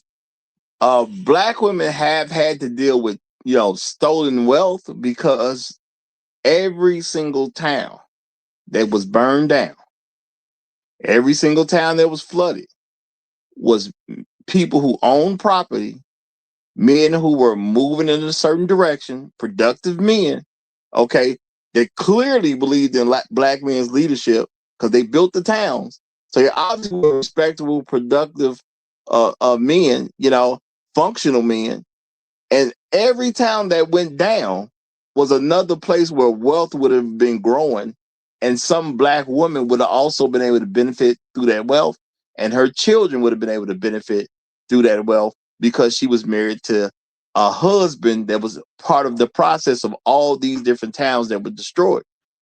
So yeah, the proximity of black women to black men have held them back, but they seem to be totally fine with it as long as the white man did it, as long as the white women did it. They don't have a problem with them. They just have a problem with us. Which, hey, that's what I ain't telling you how to maneuver that at this particular moment because it's not really what the show is about. The show is about, did women actually suffer oppression? And again, so as far as I can tell, the only group of men to fight so women would not be oppressed is black men. I don't see any record of anybody else fighting for women to not be oppressed. Now, if somebody got some information I don't have, let me know. But even when I listen to all these feminists and whatnot, they didn't give no information to support that or anything like that. People were just kind of saying sob stories. A sob story is not oppressed. You know, people, you know, like the gentleman Jack did today, they say stuff that has nothing to do with oppression. You know, they start bringing up stuff like domestic violence. That's a voluntary situation. You don't even have to be in that. So domestic violence does not equal oppression. That is something you do for fun. Okay? And yeah, I said it that way on purpose. When you have a relationship with a person, that's something you do for fun. Now, if your fun includes getting beat up, that's on y'all at the end of the day. Okay? I wouldn't do that. I don't consider getting hit fun, but some people do. It is what it is. You're a grown person. I can't tell you how to have fun. That's on you at the end of the day. And as long as y'all both agree to it and the relationship shows that you do agree to it, what I ain't concerned with it. If that's how y'all have y'all fun, that's how y'all have y'all fun. I'm just gonna say keep your fun to yourself because I don't want to participate. That's simple to me. Okay. Uh and let me read this real quick. Shout out to Elder Blood. He said, just saying, Roger, this is not a dismissal of oppression, but I say a lot of historical oppression under the guise of black women were in fact were in fact obsession to white men and disdain towards black men. We see it today. No, I mean, I'm not gonna argue that, brother. I'm definitely not arguing that. I'm just saying that, you know, it's not really the subject of today. They have an obsession with white men. That's clear. That's extremely clear. And what I'm also saying is the fact that they clearly don't mind what white people do. It's not me dismissing it. What I'm doing is I'm making a connection that it does not matter because black women don't even care. See, you if you have been wrong, you have an option of giving the person who did you wrong a pass. That's a real thing. If someone hits me and I give them a pass for hitting me, that's on me at the end of the day. Black women have been oppressed by white men and they've simply given them a pass. It's that simple.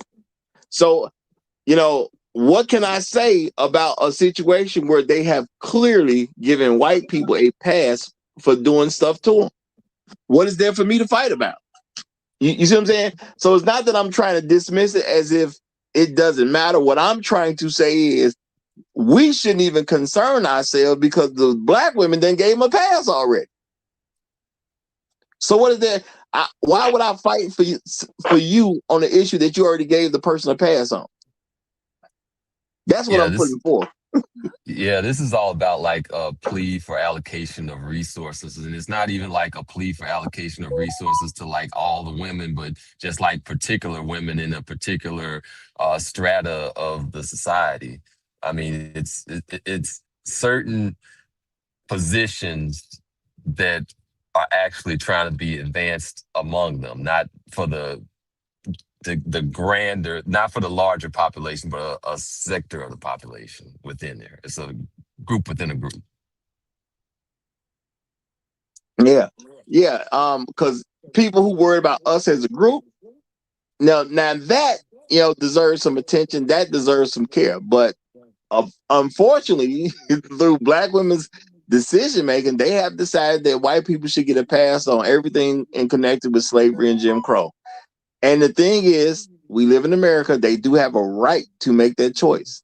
See, I want people to respect my rights, so I respect other people's rights.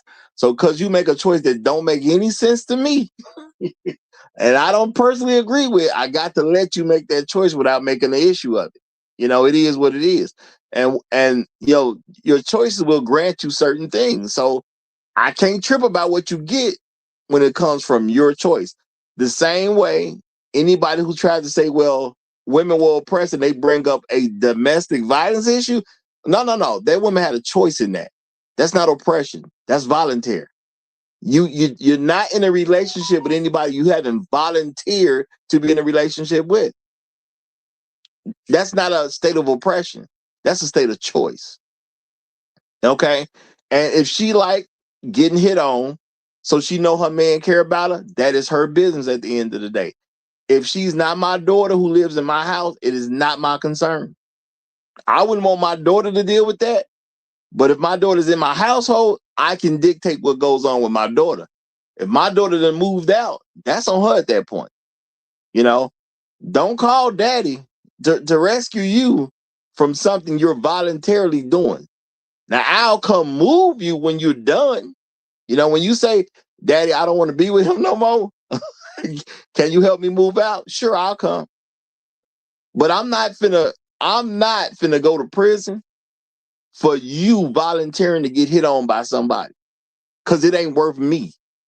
Okay? I understand that's a child, but it ain't worth me going to prison and all you're gonna do is get back with them.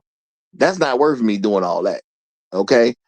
You know, I was shocked and amazed when I heard a woman say, and I don't know how many years they've been saying this behind men's back, but I heard a woman say, the women got a motto: if you don't slug her, you don't love her. It shocked me, but then I thought about it and I say, well, it makes sense though. It does make sense. So it is what it is, y'all. But again, y'all, this is really just about, have women been oppressed in America? And why I'm trying to help eliminate that narrative, because I know as men, we make decisions and in the back of our mind, we're doing certain things because we think about women have been oppressed in some kind of way. They have been wronged in some kind of way. And we'll concede to certain things because she's a woman. They've already been through enough. They haven't been through it. They haven't. Did they want to vote? No.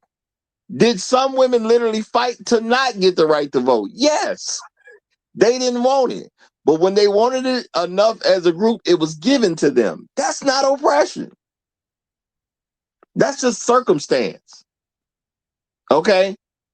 Now, you know, White Sox fans came on early. She said, I shouldn't have to ask for anything. That ain't real life. You do got to ask for stuff. In life, you have to ask for stuff if you want somebody else to give it to you. Roger, did you hear that entitlement? She didn't have to ask. That's entitlement. Well, I mean, it is entitlement. And at the end of the day, everyone can feel entitled, but don't nobody got to do nothing because you feel entitled. It's just a feeling at the end of the day. Okay? You get stuff because you ask for stuff, or you take stuff. There's one or two ways to get stuff. You're going to either take it or you're going to ask for it. That's the real world. Okay? Now, if you want to wait around for someone to give you a gift, knock yourself out. But when women ask for it, they did get it. Now, how am I supposed to look back in history and say, these men oppressed these women who gave them everything they asked for? That don't sound intelligent to me, y'all. And I know, and I'm saying this because I know some people may think Roger just come up with stuff just to kind of shock people or be trying to do click. But no, I'm just having a real intellectual thought about this. How do you oppress a people that get what they ask for? It don't make sense to me. Can you imagine growing up as a child and you got a mom and a dad, and every time you ask for something, they give it to you? Are you going to feel oppressed? Well, I don't want to eat that tonight. I want steak. Yeah. Can you make some steak for dinner? They don't sound like oppression. Yeah, there's like a whole lot of conflation between like the narrative war versus like an actual war. Like you you paid like they we paid a blood price to get the stuff that we got, like as men in general. Like it is constantly that. It's like, okay, you want something, like, all right, you're gonna get that, but you're gonna pay in blood. Like you're gonna pay in sweat, you're gonna pay in tears, and you're gonna pay in blood. Like it's gonna be all three versus just kind of like a narrative framing of, oh, well, let me kind of appeal to your morality and let me go ahead and talk about this. I'm gonna talk you into it. Like, nah, it's a very different thing. Well, here's the thing that women don't appreciate, that, men have always, and this is for the survival of our species, we've always wanted to shield them from certain extreme environmental and situational circumstances. And even to the point in which we have been willing to risk the possible expiration of our own lives to do so. The Sox fan mentioned earlier about women not being able to speak.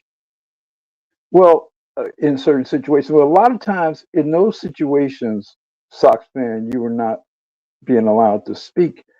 Decisions in those situations, very often, decisions were being made where men were being put at risk, and they were dying very often. They're being maimed. The decisions were being made about wars, right? The decisions were being made about, building the Panama Canal, which killed probably 10,000 or more men, most of them black, some African American, many of them, Central Black Americans or Central Americans. Um, Very often in those very serious decisions, men were dying. So you can't really, when you say, well, women should have been in a position to make these decisions, well, but you weren't really being put in a position to do the sacrifices, not to the degree that men were. So it was not your place to be a part of making those decisions. And now we have this weird kind of thing where the majority of the people can vote, and none of them are even subject to a draft. Well, that's totally ass backwards. That's oppression, but that's male oppression. When you do the math on it, that's male oppression. Yeah, and I want to say that look, man, at the end of the day, now I'm taking that as a false narrative because this is the thing. When did people get a right to speak? That was after the Bill of Rights.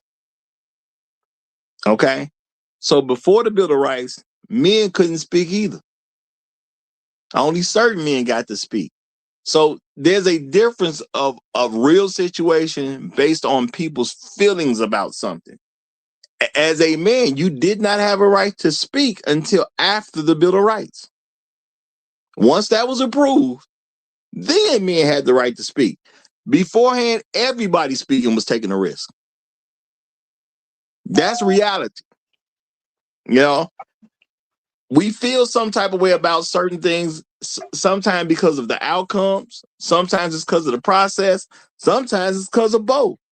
But at the end of the day, saying women couldn't speak don't mean anything because men couldn't speak either. Until the Bill of Rights was established in America, no one technically had the right to speak. You spoke at your own risk. Just is what it is. All right. And here she comes back. She says, "Hear." Her name is now "Hear Me Roar." So I guess with some roaring finna happen. I think Black Hulu in trouble now because she about to do some roaring. But since you came back up, go ahead. Only lions roar. Lionesses do not roar. Lions roar. Go ahead. Good morning, Kevin. Good morning. I am sorry. We were second class citizens. We got our rights later. We had to fight. Women did have to fight for the right to vote, the right for equal pay, the right. Hold on. When you say we, who we talking about? All us women, black, white women got it before us, but they did the same thing with white women that they did with black women after they got the right to vote. They used poll tax in order to suppress their votes. That's not right. So basically, you are in agreement that black women were oppressed with black men. Because you're not saying that, but that's basically what you're saying. Yeah, but so they did that to white women as well. They made white women do poll taxes too in order to vote when they first. I looked it up when it first started. They made them. You have to pass the reading test in order because it was by the states, right? So you had to pass a reading test. If you couldn't pass it, that woman couldn't vote. They So had to meet certain standards. so they tried to interfere with women's ability to vote, even though they did actually give them they. And here I'm saying this, and I'm doing it deliberately. They gave them the right to vote simply because they asked for it. Right, but they still suppress it, just like they did black No, no, people. no. Oh yeah, you can Hold vote, on, but you got hold to on. do this first. There's always somebody who will do something to suppress somebody. We not gonna act like that's not a real thing. But to get the right to vote, what did women have to do to get it? They just asked for it. Am I wrong? Am I right? They didn't just ask; they was asking for 72 years. So you said fight, like, so what were the battles? Like where are All the like fights aren't historical physical. the Hey, Not all historical fights are battles that I'm physical. talking? don't steal my point. I'm gonna get to that. I'm gonna get to that. I'll let you do it then. There you go. Okay, well, she said all fights aren't physical, which I'm not gonna act like ain't the truth. All fights aren't physical, but I'm gonna let Greg Black Reset do his thing. And maybe we'll find out about some of these non-physical fights they had. But Great Black Reset, you got to your 2 minute opening statement and do what you want to do, my brother. Do what you want to do. Well, first of all, I'm gonna say, man, you can't be oppressing her right to speak. That's what you've been doing. You've been oppressing her, man. Don't do that. Don't do that. Hey, But for me to no, oppress her, I got to throw her off the panel. She left. That wasn't me. That wasn't me. I got look. I come up here to start trouble today, man. I have an issue with the way words are used between men and women. And today, our word is fight. This is like Sesame Street. Today, the word is fight. The way women use the word fight and the way men use the word fight is completely different. It's entirely different. When men say fight, we're talking about bloodshed. When women say fight, it's a whole lot of talking. It's a whole lot of talking. And that's where we're getting this whole confusion. Women didn't fight in the way that men fight to receive anything. They asked continuously for things. When men have to fight, we have to go to war. We got to go to Vietnam. We got to go out. We got to go out in the streets and get beat by the police and bit by dogs and things like that. There's physical violence that is going on when men are fighting for something, when they're standing up for something. They are literally putting their lives at risk. So it's slightly offensive sometimes when women say, we had to fight for this. And we're like literally asking, like, who did you fight? Where was the fight? Where was it? Where in history? What history book can we read to find out who you killed to get this, or who died for you to get it? And that's the thing that troubles us. And I think it's semantics, but it's important to understand the way that men view it, and that's why we're having this slight disagreement, because we don't believe you fought for anything, and we're not saying that just to be funny, but that's truly how we feel. We don't feel like you fought nobody, and that's not to offend you. It's just we're trying to get clarity. We don't think you did Yes. the work. We don't think you did the work. That's the real deal. We do not believe that you did the work. And I'll land there.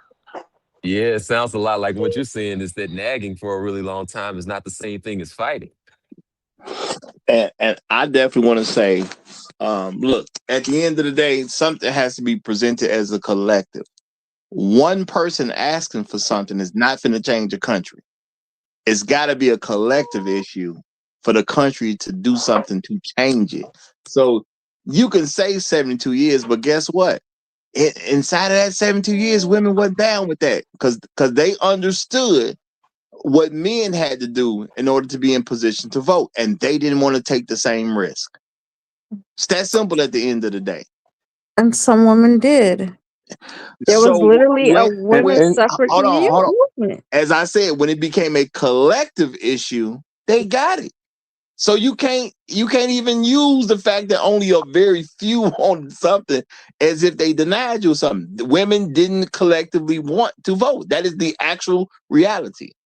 Because they didn't want to take a risk of being able to be drafted into a war situation. They did not want it. And they only got it because I they mean, didn't have to take the even risk.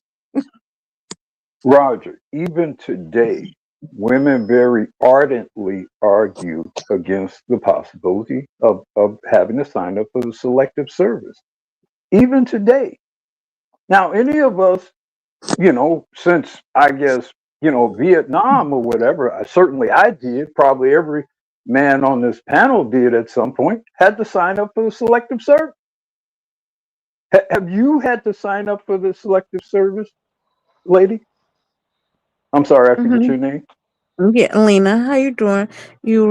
Good morning. Hi. Hi. Morning. Did you have to sign up for the selective service? No, I wanted to.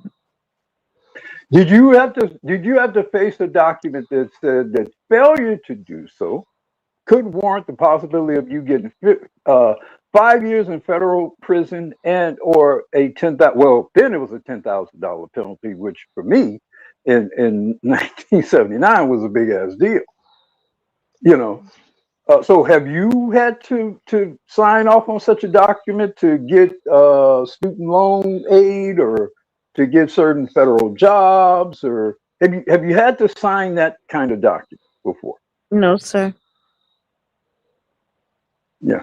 So when you talk about this issue of equality and oppression, I always think of things in terms of proportion.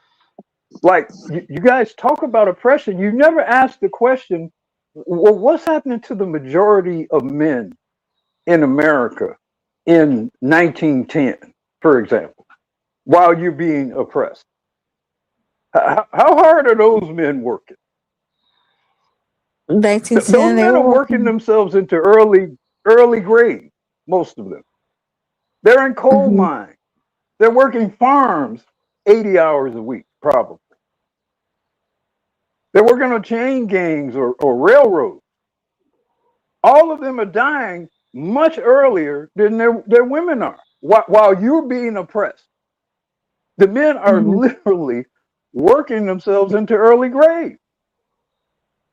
How do And you guys forget that part of history? to make sure y'all can be comfortably oppressed. Okay. But women Because wanted the How do you choices, forget and that? I understand where you're coming from, but women wanted the choices to be free, make their own money, and work. Um, without having to do what men had to do to get it, though. You wanted it And without the work. Yeah. Because and because And, also and, and men had to pay extreme prices for those things to even exist for you to be able to do.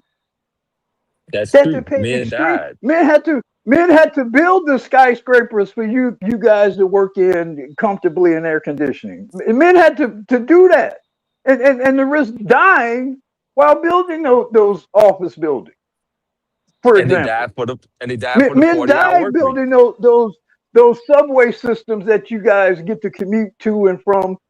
Those were men who built those subway systems in New York and Chicago and Philadelphia. mhm. Those weren't women. All of your so-called liberation was built on the backs and blood of men. All of it. And we didn't just get the 40-hour work week just for asking for it either. That cost lives as well.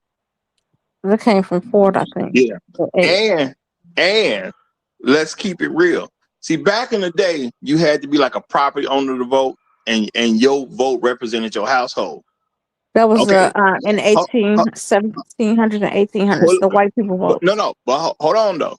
Now it went from that, as things have changed, to women can vote with put nothing up for risk. I'm in high school at 17, and they sent me a document, just like I'm sure just about every man who's listening right now.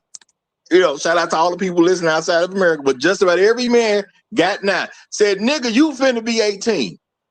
You gonna sign this, or we gonna treat you terribly in society. All the stuff that you want to get a better opportunity, you ain't gonna be eligible for none of it if you don't sign this right now, nigga. And if you don't sign it, and when you do sign this, you are saying that we can pull you into a war at any given time we want to, so you might have to die for And, everything.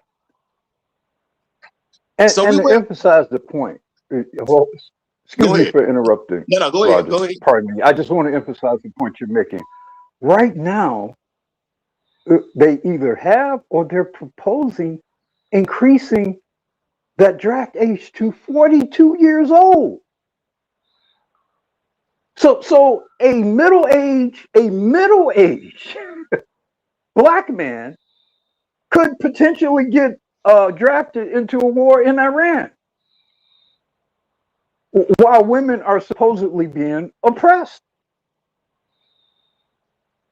I'm sorry for interrupting you, Roger. I just really wanted to, I mean, we talk about this thing kind of conceptually when right now they're talking about whether or not they can draft a guy who's a grandfather. Right now. And there's a new kid who's going to be 17, and he got to worry about being taken for decades now. He got to be sweating till he's 43 years old. That's a long time to sweat. But the women ain't gonna be involved. But y'all oppressed. Yeah, we still.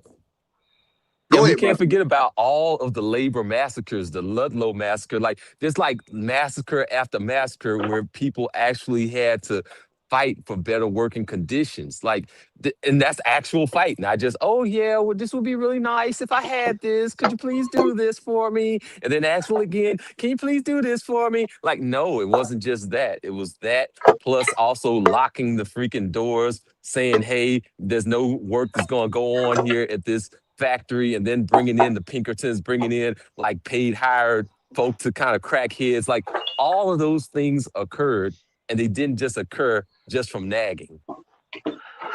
Well, I'll tell you what's egregious now is that All right, what real we're quick. After you, usual business that came up, so we got to get them in. okay. I'll tell you what's egregious now is most of the women, most of the voters are women, and then we have so many women in Congress and all these positions that make decisions on who goes to war. So I mean, there are women that are making decisions about who goes to war, but they have no concept of them having to go to war themselves. That's insane, insane. But I'm gonna land there. All right, we're gonna give it But to usual according to business. Hillary Clinton, Well, go ahead, Ru. Go ahead. but according to Hillary Clinton, the people who suffer the worst from war are women. Don't you remember when Hillary Clinton said that? Don't you all remember that? Yeah, I remember all those I mean, men and and this women was a coming home woman from war. who got the majority vote in a presidential election. Got the majority popular vote in a presidential election. Yeah. That's the backwards ass bizarro world we're in right now. Yeah, absolutely, and that's a very strong point. Why she never had to think about going to war. It's not even a real concept for her, because she ain't gonna never do it. And all these other women ain't gonna never do it. And women say, "Hey, we couldn't do this back then," but don't even look at the fact that, hey, when the rules got changed for y'all to get a vote, we stopped making you have to sign up for the military in order for you to get the vote. So we gonna conveniently leave that out the story and act like you was being punished some kind of way. Can we go back to revisiting? Because I just looked it up. I wasn't completely prepared for the topic today. I was looking at women did help with a lot of infrastructure. You forget, like when men went to war, World War II. I was looking up. We helped build the railroad. I won't say we. I wasn't born there, but women did help build the railroad, and it gives names and engineers. You have Bess. You have 30 women in Montana that did the Native American that did the railroad. It was black women. It was a lot of people that helped build the railroad. So we down there thugging it out with y'all. Not we, they were. I wasn't there. Like I said earlier, when the men went to war, women were actually coming to the workforce. They didn't want the workforce until that. And when they said they want to be in the workforce, when the men came back, they let them be in the workforce. So all you did was ask, and you got what you want. Can I ask a simple question? Mhm.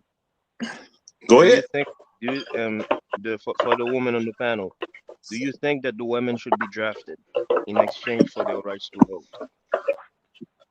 I think I think they should have got the same rights as men and Do be you able to think draft do them. you think Yeah, the women should get drafted in exchange for their rights to vote? just like men. Yes, Sorry? yes, just like men. If the criteria was you had to sign up to fight, I think women should have to sign up then to fight in order to vote. Yes. Okay. But he's talking about right now. Right now, I don't think anyone should be forced to fight in order to have rights to vote. So you don't agree?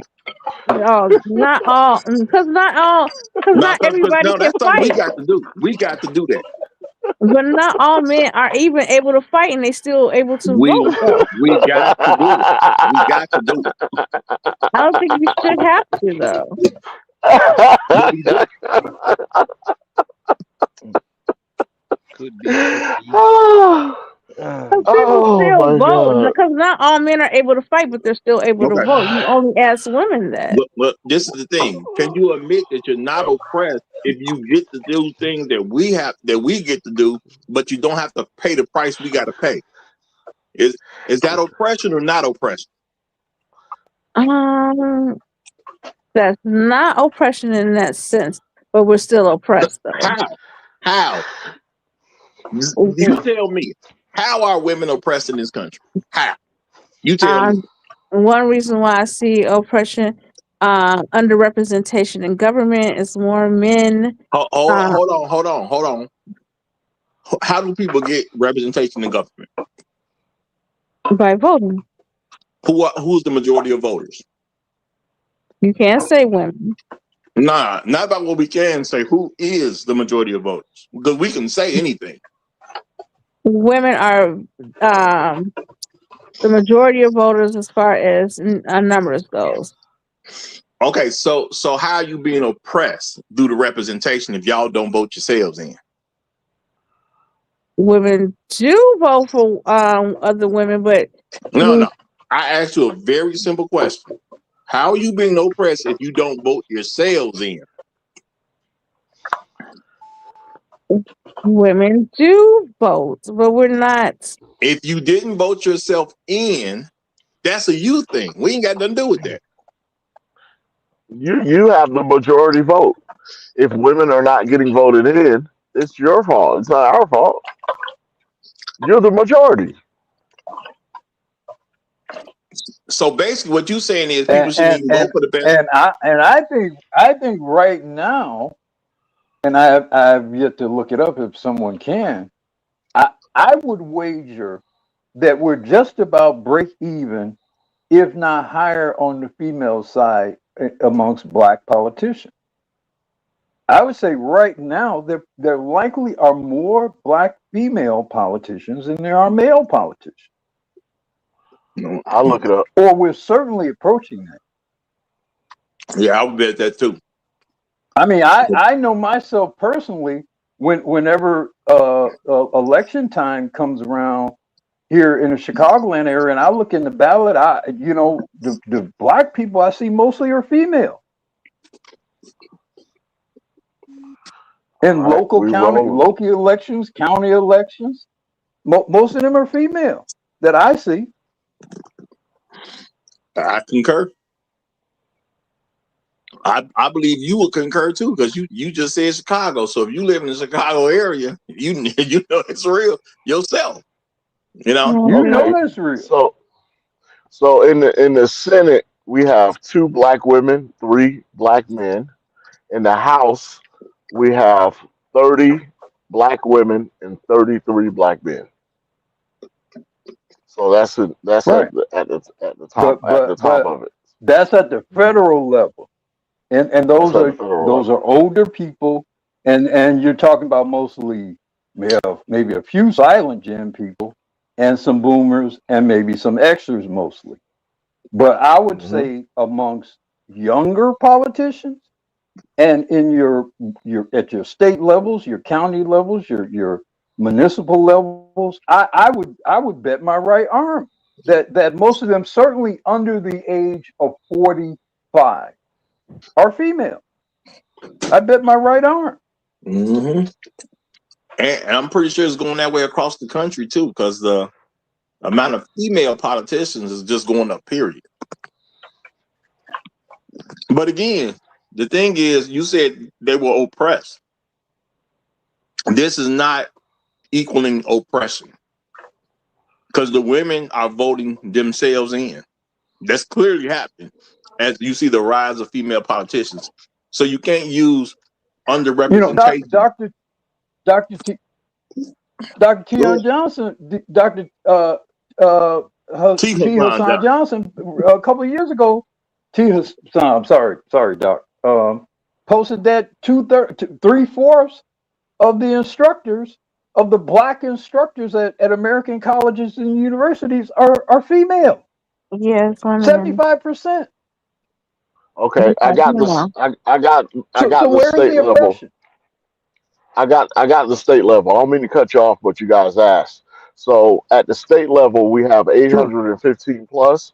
We have 401 women, black women, 420 black men. So it's I'm like a actually 49, amazed by that, but 51%. okay. Mm-hmm. We're getting there. Mm-hmm. So the thing is, there is no such thing as underrepresentation when you don't vote for yourself. Not that you should be voting women in just because they're women in the first place. We all should be trying to vote in the best candidate, period. I agree the best candidate and qualified, but a lot of times women don't get the backing, or women will never get voted in. They don't. It's been a fight. We It's been a we climb. just we just read the stuff that showed women are clearly getting voted in. Yes, So because the you mindset has no no changed. you're hanging on to a narrative that ain't true. That's not true. They would never vote for a woman Yeah. president. They kept saying, "Oh, she's gonna start a war," or "What happens when she's on her period that day?"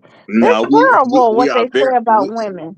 very close to a woman president. So that's nonsense because we didn't had Over 70 million people voted for a woman who had not even gone through a nomination process. Over 70 million people voted for that woman. Over 70 million. yeah. So um, what you're saying just don't reign to be true. You are holding on to a narrative, just like the narrative of women being oppressed. And then I went and looked for it and couldn't find it. We're oppressed. I'm just saying. I asked you where women are being oppressed, so you can give your own example, so we can look into that. And you said underrepresentation. That was a you thing. So I deal stuff based on what you offered. Okay, and it doesn't hold true based on what you offered. Okay, so now the thing is, it's not about being wrong. It's about coming to reality about what is actually going on in society. And the reality is, women have not been oppressed. The only women who've been oppressed in this country were black women because they were black. Had nothing to do with them being women. I feel But oppressed. They but can, I gotta get two other guys in real quick, and then we okay, can share the mic some more after that. So okay. usual business, go ahead, get it in, and we get Shark Sam's right behind usual business. Usual, are you there? Okay, Shark, go ahead, Joe. Go ahead. Hey, Can you what's hear up, me? fellas? Oh, there you go. Okay, I'm sorry. I don't know what's going on with my phone lately. Um, I don't. I think what I think. I was catching up from the background of some listening, but I think when Black Reese said we got to choose our words correctly. I think we do got to choose our words correctly. Like I said, start from the proper premise. Always start from the proper premise. Um, Most women in society are not oppressed or whatever. You're just being disciplined. I think, well, when you treat it differently, when you treat it special, being treated normally does seem like oppression. So what you have people who've been treated special in the society for so long, when they actually get normal treatment, which is treatment how everybody else gets treated, they believe that they are oppressed. You're not oppressed. For the people who have such beliefs or they have such beliefs. But I guess the world's going to get more oppressive for certain people because there ain't gonna be a lot more freebies is being cut off the table than it used to be. That used to be on the table in the 1950s, 1960s, and 1970s. So if y'all think oppression is coming, or you think you had oppression, then God knows what you about to be enduring now. And I'm going to go ahead and handle that and watch from the clouds. Thank you. All right, Shark, you got it. Appreciate you, brother. Appreciate you. Hey, what's up, fellas? How y'all doing? How you doing, Selena? I look at it as, imagine I have a big old factory, and in order for me to get more money, I need more employees. And I always say, for when you deal with women, you gotta give them like reverse psychology. Like you tell black women you like them better with the wig on, and they're gonna take the wig off. I feel like the establishment conned women into getting into the workforce and fighting for their independence, and by telling them, "Oh, you know you're oppressed, right? You know you're oppressed, right?" So now she's going to fight to get so she can go out and earn money, and now I have more employees. Now I have more money coming in, and I don't think females realize like they've been tricked into slavery all over again, like men have always had to do. We always have to work till we 70 something years old until so we could get a chance to sit down, and now they have been fooled into it. And then on top of that, they fool them into because the only way you could probably get that freedom back to just be able to sit around is if you get married. But now they fooled you into not wanting to even get married. So it's a big game that they're playing on females, and females just don't understand it. Like you've never been oppressed. The only women that have been oppressed are fat women. And that's only in other communities, not in the black community. Fat women get mad love in the black community, but in other communities, that's the only people that get oppressed. Women have never been oppressed. Well, I think other type of depression besides being fat. In the black community, the fat is, but it's women I've seen oppressed. You're too dark. I don't like your hair. You're nappy. I've seen that. But Well, that's hold not on. oppression. Hold on. Those are preferences. That's a I'm joke. saying That's a joke because fat women are not being oppressed. That's what I said. They're not. I said fat women aren't. No, I agree. No, Fat women aren't. but I was joking with that. But even then, like, because ain't nobody really going to marry a fat woman, so she's always going to have to work hard. So it's just y'all have to sit back and really look at the whole thing, how it's laid out. Y'all have been tricked. Y'all have literally been tricked into giving away your freedom. Y'all have been tricked into giving away your soft life. Well, everybody don't like a soft life, and obviously American women don't like the idea of a soft life. And you know what? They got a right to not like the idea of a soft life. So congratulations. You played yourself. But when you look at it, it's always when you look at those feminist marches, it's always the females who couldn't get the guy that they wanted, females who are just horrible looking, and fat chicks. It ain't never no dime pieces in there. Well, I'm gonna say the less attractive are more highly represented in those marches. That is the very true thing. Because I've looked at them and seen the people. They are definitely more highly represented.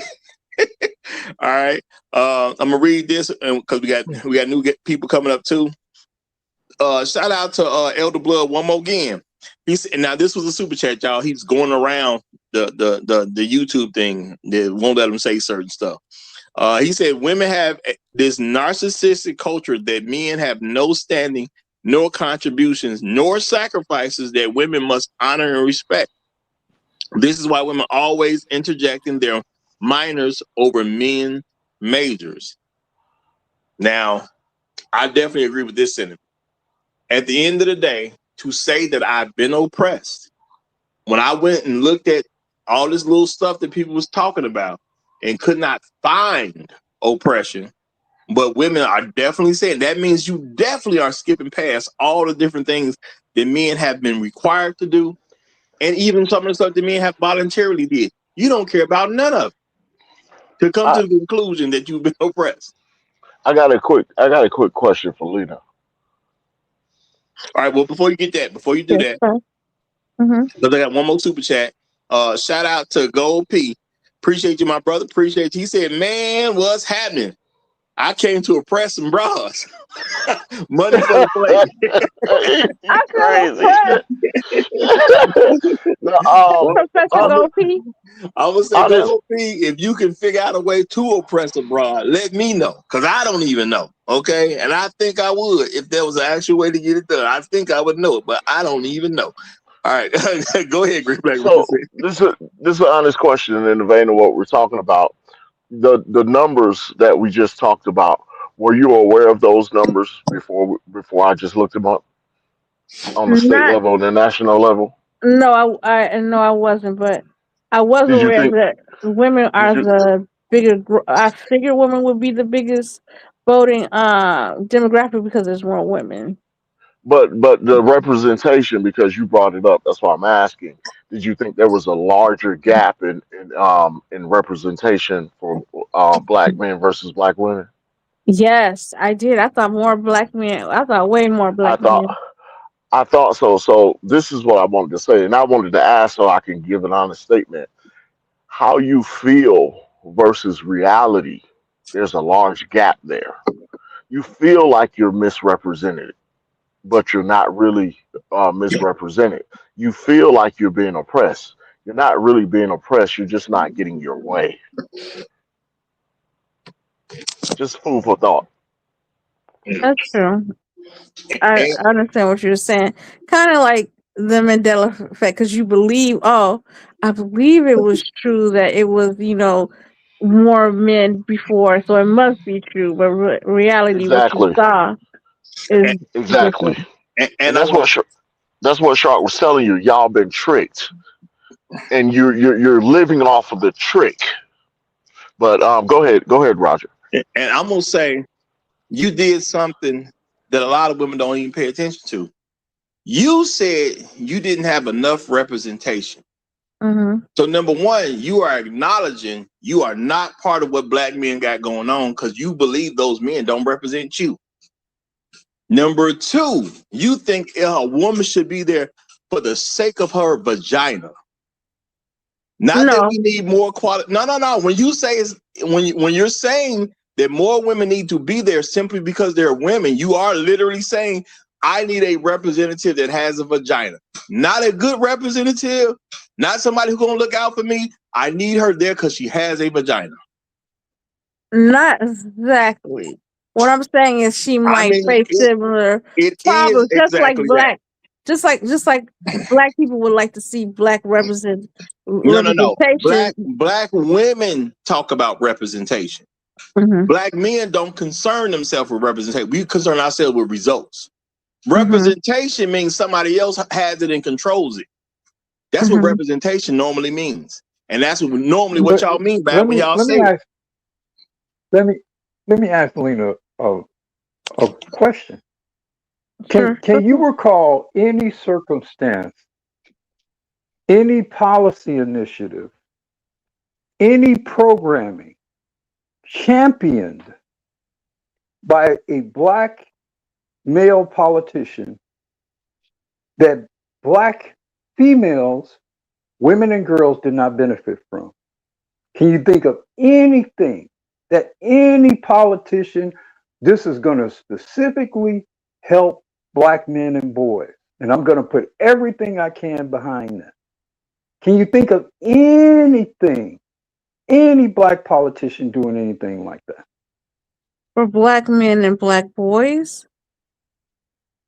Yes. You heard her. No, I won't say specifically. Well, you're in Chicago. I could say what you call try Jesse Jackson Jr. Like he tried to do policies specifically for, like was he the Black Love say no to black on black crime. I remember there was like a slogan that they had, but I was little. So I don't remember Now, exactly. was this a government sponsored activity? Because we're Now talking that about I don't. politicians, so we're talking about people who are in legislative or executive or judicial positions. I'm not talking about some program that Jesse Jackson Jr. in Chicago. I'm going to He rally some wearing he. support for this program. No, I'm talking about as his capacity as a U.S. representative. I am advocating this particular law strictly or solely for black men and boys. Not exactly. I want to say he ran on it, but I didn't know that he implemented. I don't remember that part. I Because cannot. just as you can cite some program, some Chicago program that Jesse Jr. supposedly advocated for black men and boys, I guarantee you he did the same thing for black women and girls in just some different programming, if not more so. Because I'm Yeah. in Chicago. I have been observing Jesse Jackson Jr. and Jesse Jackson Sr. for a long period of time. They've done a lot of stuff for black women and girls. Mm-hmm. Yeah. All right. All right. And to So add y'all, to so that, hold on. So black all men, right. we look at Start Jasmine after you. I got Crockett to get as these super representative. chats in, and I got to get Bronk opening statement in. But go ahead. But that'll be next, y'all. Go ahead. And to add on with Uru's point, as black men, we looked at Jasmine Crockett as representation for us too. You know what I mean? We didn't look at it like, oh, she's a black woman, so she is representing black women. No, but anybody black in there is a representation of black people. So somehow I don't know how y'all separate yourselves and say, well, there's no representation for us as black women when there's black people in offices. Now, the reason why it might not be a whole lot of black women in offices, or even more than y'all want, is because they're not running. And like they said, y'all are. It's more women that can vote, that are able to vote, than there are men. So the women just ain't voting, because if they voted, I'm sure y'all will vote them in. That's true, but I do. Don't get me wrong. I do see black men representing us as well when they run. You know, I voted for black men, like I voted for Obama. However, I I think that sometimes fresh, different insights to women, like it's some things that black men go through that I don't know because I'm not a man, and so like they can represent and bring stuff into the forefront. Like that's one of the reasons why Stacey Abrams didn't get elected. They was like, she's not doing anything for black men. Remember, they No, really. Stacey didn't get elected because she's our enemy. That's why she didn't get elected. It wasn't because she's a black woman. She happens to be an enemy of black men. And black men ain't supposed to vote for people who are enemies of them. It's that simple at the end of the day. Now, we got to hold fast, y'all, because I got to get Bronk in, and I got to get these super chats in. Shout out to Inspired Truth Broadcast. He said, a hard head makes us, I'm going to say, soft behind, not a soft life, which is a very real thing. And black women, they choose to work instead of having that soft life. That's on them. Shout out to Indigo Flow. Appreciate you, my brother. He says, the people that have always borne the brunt of oppression have, excuse me, let me say that better. The people that have always borne the brunt of oppression have been out-group males, okay? Which that don't even include women at all. So we know that has nothing to refer to them being oppressed. Shout out to Kunguru one more time. He said, Uru, of course women suffer the most from war. when most men, when those men die, who finna change the oil on that Model T? Because I am definitely not going to do it or change the tire. Shout out to Kangaroo for that one. Yeah, I guess they do suffer because we're not there to change the oil no more. Okay, we're not there to cut the grass no more. She might have to cut her own grass. Oh God! Understand. I want to emphasize the point. A woman who got nearly 80 million votes in the presidential election made that statement. This woman was going to be commander in chief of the United States military. So, I mean, I laugh at it too, but I'm somewhat haunted by the notion that person could have had her hands on the nuclear launch codes, and she thinks that women are the people most affected or impacted by war. That's just an appalling notion. Yeah. Well, but the thing In is, every war, maybe the women get enslaved. Certainly, there's sexual and violence, but the males are killed immediately. but when you don't care about men and you only care about how stuff affects you, you easily come to that conclusion.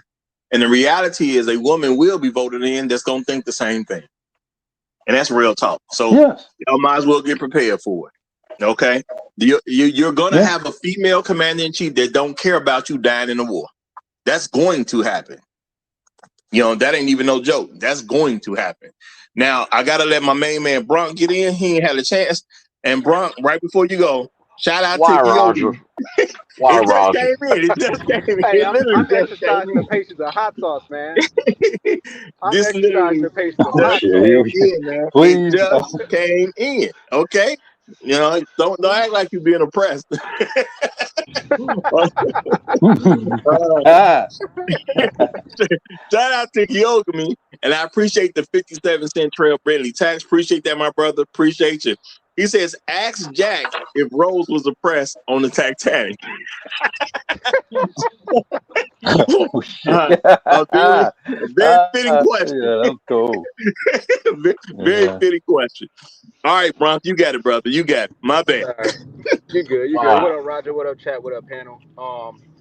My opening statement, I'm gonna just share some numbers, man. So, I mean, it should be really common sense that American women are not oppressed, but I decided I was just going to entertain the idea of an American woman being oppressed anyway. And so I actually looked into metrics, like actual metrics out there that can, I guess, determine with some type of empirical evidence the level of oppression that women are facing around the world. And I landed on the Georgetown Institute research study where they produced a measure or index called the Women, Peace, in 81 countries. And they measured things like women's schooling, how many years they had in school, their employment rate, their financial inclusion percentage, cell phone use percentage. Believe it or not, of course, if you're a woman and you're oppressed, probably not going to be using a cell phone, right? Um, they measured their share in governmental seats. They measured their absence of legal discrimination. They measured access to justice, maternal mortality, domestic violence rates, and political violence targeting women, in addition to a couple of other things. But here are the numbers compared to the rest of the world. Okay, so women in America attend, on average, at least 14 years of school, which outpaces most developed nations. And that's actually the best country that was studied in that group was Germany, and they also have 14 years of schooling on average for women. Women's employment rate or for employment percentage, 72 or 71.2%, which pushed them in the top 20%. Iceland is number one at 83.7. Financial inclusion, 96.8%. Austria is number one at 100%. Women's cell phone usage, of course, in the U.S., 99%. Denmark is number one at 100%. Share in governmental seats, 28.3%. Pretty high number compared to the other countries on the list. Iceland is number one at 46%. Um, Domestic violence rate, 6%, which pushed them in the top 10% of nations that were studied.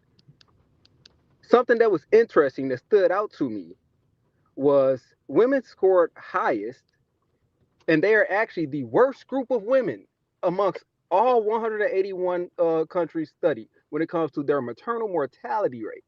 And that's not because we have inadequate health care in the United States. We all know why American women have a much higher maternal mortality rate than any other place in the world. Okay? That's part of women's freedom right there though, because it's reproductive freedom. Um This was a very interesting one. The one that essentially women scored some of the lowest on was a question that was asked about their feelings about their reality. And it says women's perception of community safety. 58%, which is kind of low compared to Singapore, which is the highest at 97%. So they pretty much asked women, do they feel safe? And 42% said no. Okay. So I'm going to land my opening statement with that. I got some more data and information I want to share, but I don't want to be too long-winded on my opening statement. Yeah, please don't tell us nothing else.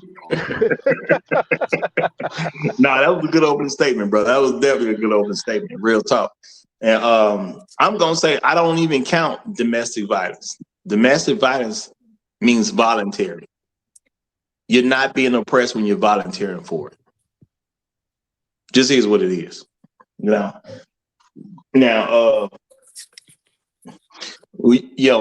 it's certain things men got to do that we can't get out of. Ain't no not volunteering. You gonna do this or you gonna suffer. That's oppression. Every woman who had a problem with her quote unquote boyfriend could have just simply left. Every single one of them. And they choose not to, that's on them. But I'm not going to even accept that as something with oppression because you got to volunteer to get oppressed. That's ridiculous. And I think men need to actually have a backbone and stop letting women throw stupid stuff like that in their face and act like it means something. Women ain't been oppressed in this country. And the black women, as the exception, they ain't even thanking us for sparing them the oppression. But they sure let the white people off the hook. Now put that in your pipe and smoke. You got a lighter? Yeah, friction generally flows downhill from that whole perception of a hierarchical status. So it makes sense. It's like, yeah, blame it on these ninjas. As per usual. Look, so any woman in this country talking about they was oppressed is a liar. Because the information ain't there. I went and looked for it. It ain't there. Yeah, it's not oppression, it's finessing. That's what they've been doing. That's what got done to them. I really do think, and as we were able to question Lena, and I really appreciate her coming up because she always has good attitude and she's a good sport. They what they think, what they feel, and what's reality is so far afield for one another, and they just they don't even realize, they don't even think about it. They just listen to rhetoric. Oh, we've been oppressed, or we're underrepresented. But when we go and look at the numbers and present it to them, and when I asked her, and she was honest, she said, "No, I thought it was a much larger margin." Yeah, you just listening to the rhetoric. Yeah, I You greatly just appreciate her perspective. Like this kind of yeah. gives brings to the floor like what's going on and what's happening in the background in between people's ears, in people's heads and how they're perceiving things. Now, I do want to thank Well, Lena for coming I up. applaud you, gentlemen. I applaud you, gentlemen, for citing stats because that's usually what's missing from these debates, where the woman gets to cite make some outlandish statement. The men respond to something close to the truth. There's no actual verification of what's being presented. So then there's a false equivalency presented between her position and his position, when the truth usually is much closer to the man. And so, maybe part of the lesson is we do, as you guys demonstrated here, have to get much closer to presenting evidence and citing sources of evidence, and then challenging them to present some credible, some evidence for some opposing position.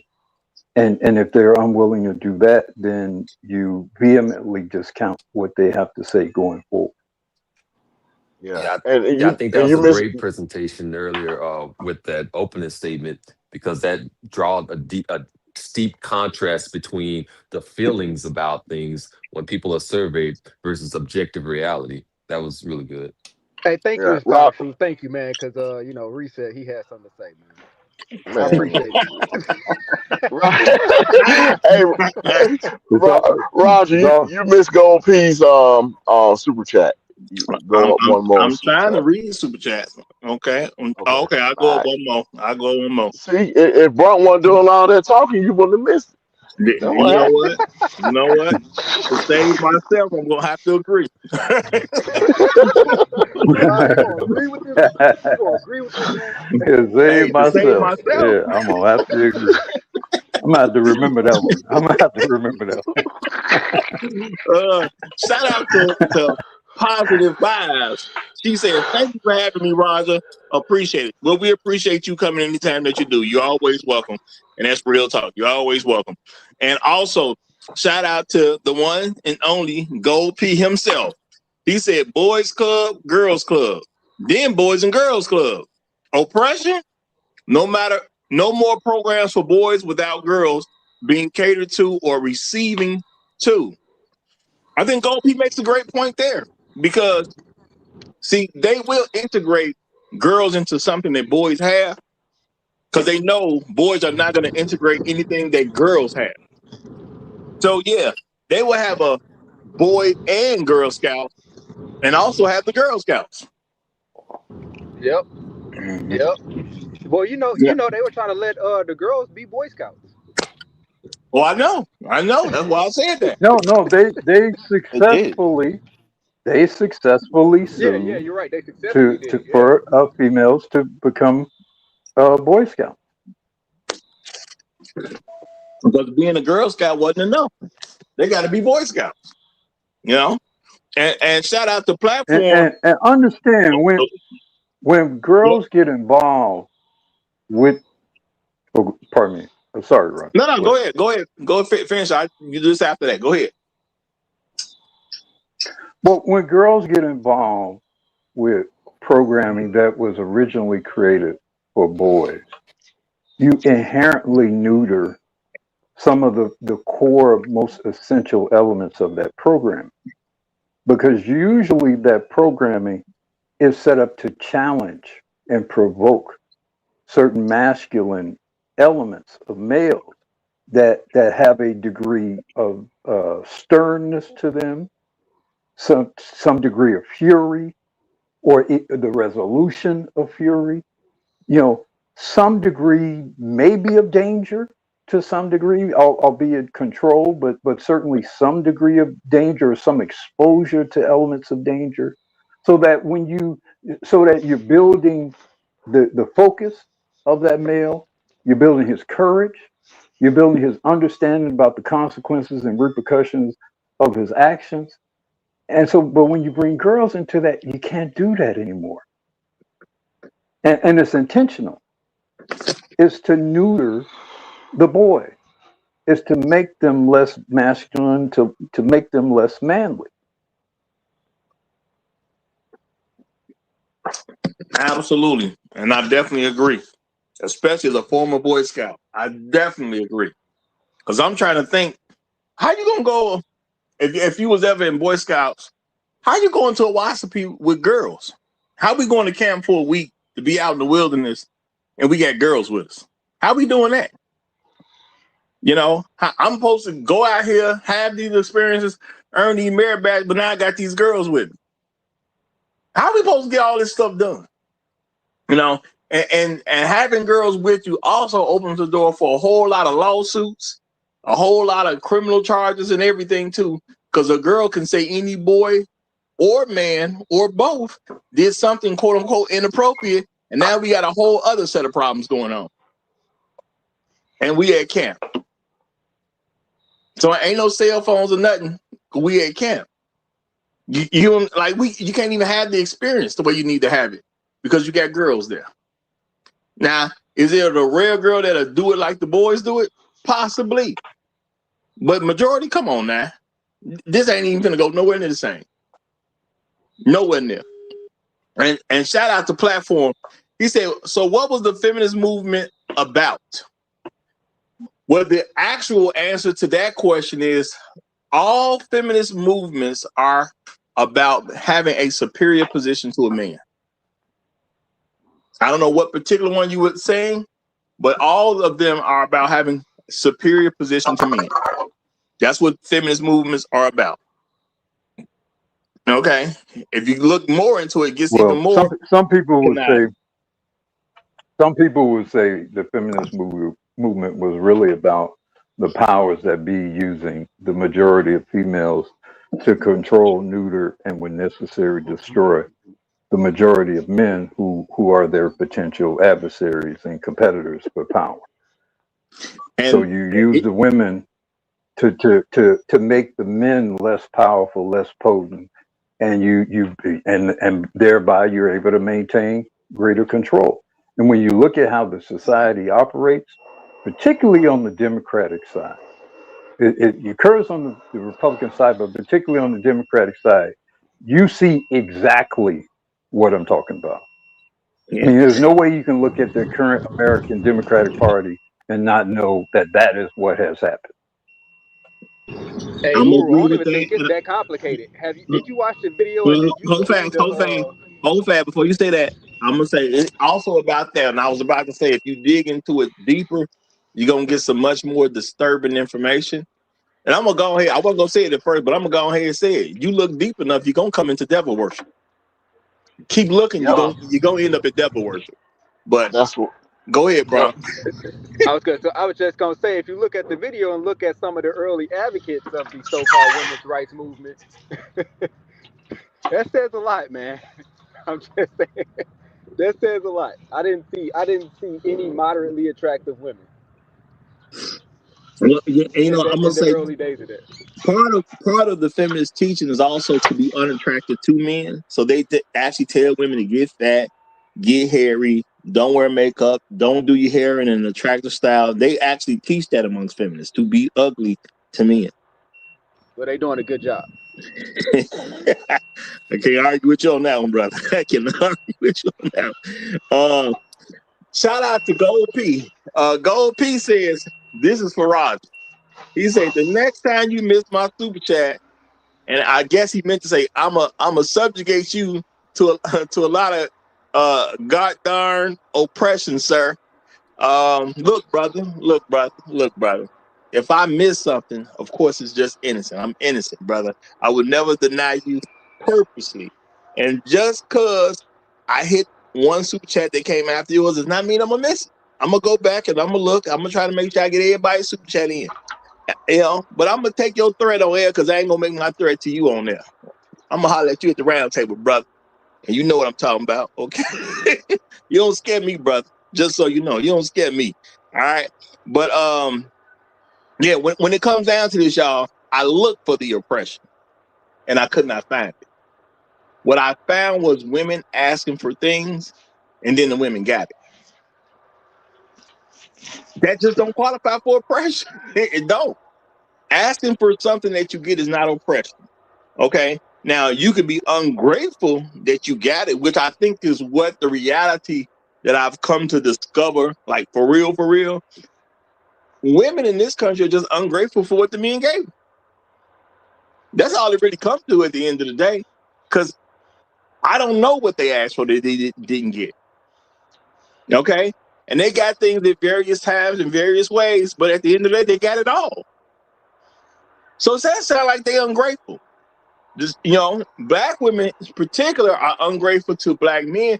And y'all, they don't count us together. The same way even Lena, but not even trying to.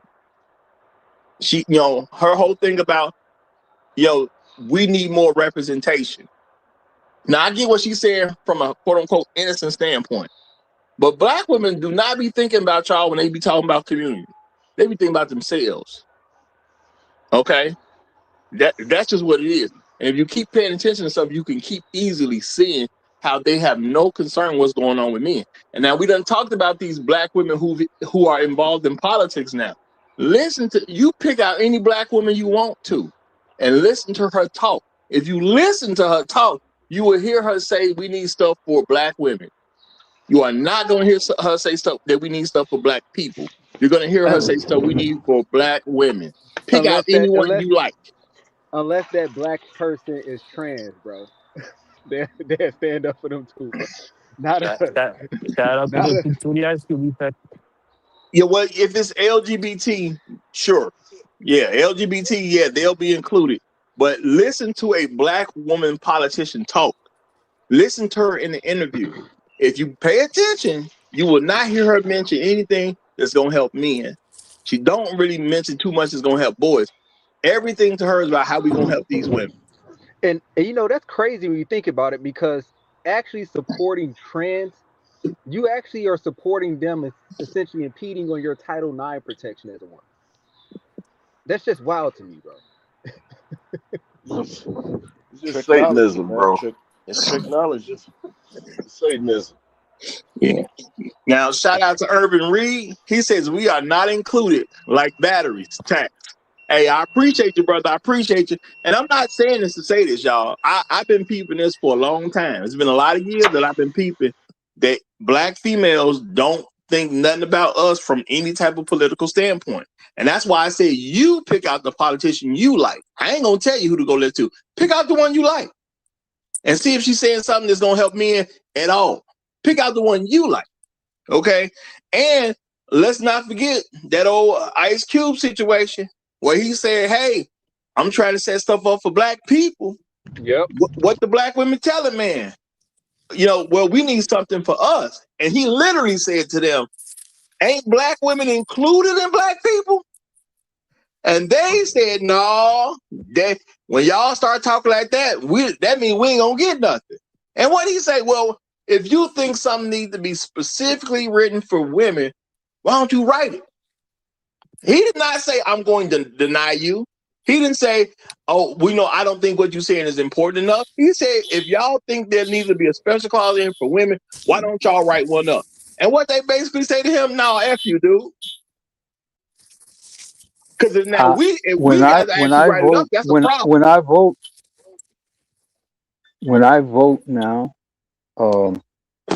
I pretty much, unless I know you have a really good record on issues involving supporting the interests of black men and boys, which is seldom the case because there's that almost never really exists.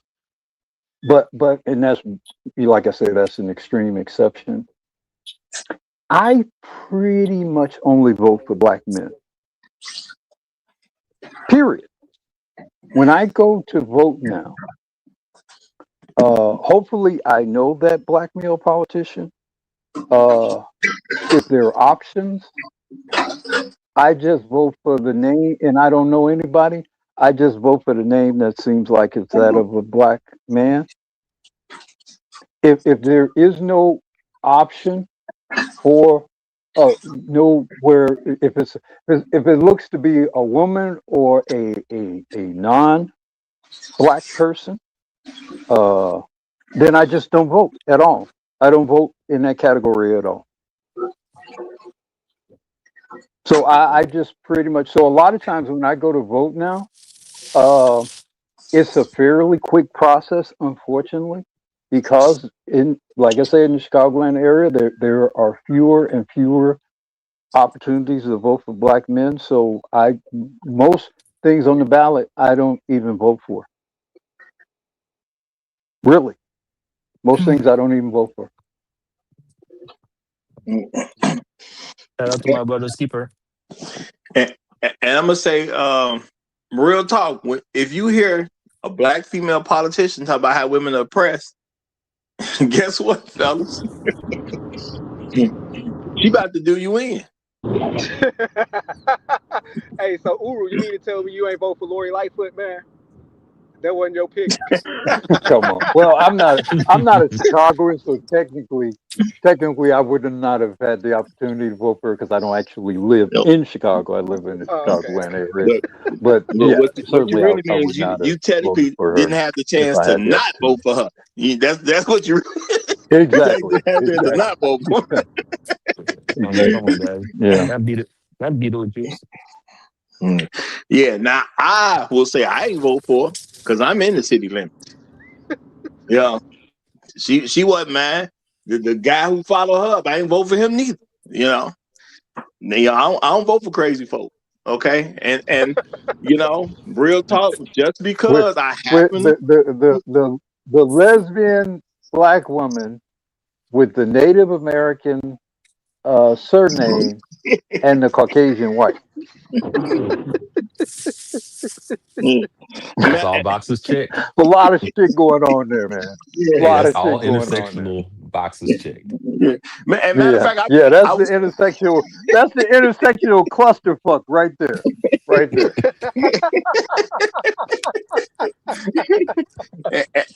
and I want to say, y'all, believe it or not, because I was mentioning this earlier, I did actually talk to a white woman who was a lesbian for 20. What she said? Well, she been married for a good. She been married for some decades. I just say that she been married for some decades.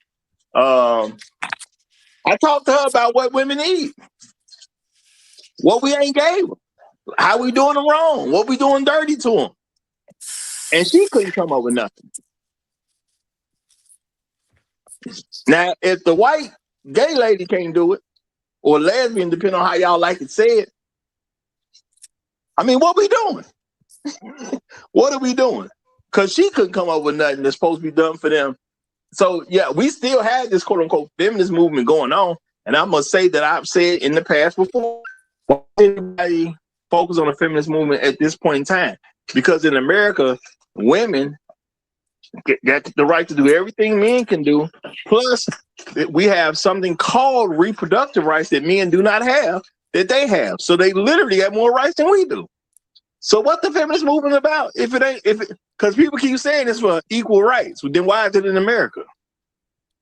I'm saying y'all got to put your thinking cap on. If it was about equal rights, that movement would not be in America. America would have no use for it if it was about equal rights. Okay, but let me get a mic to Bailey Starks Enterprises. He about to use his unequal right to come to the show. Well, we are 2 hours, 51 minutes in, but he just showed when he wants to, because he got unequal rights. Okay, but go ahead, my brother. Go ahead. Well, it was the feminist movement that was pressing me to get on here a little earlier, you know. But I love the points you guys are making, man. Peace to the panel and chat. Thanks for having me up. Following individual live status. Yeah.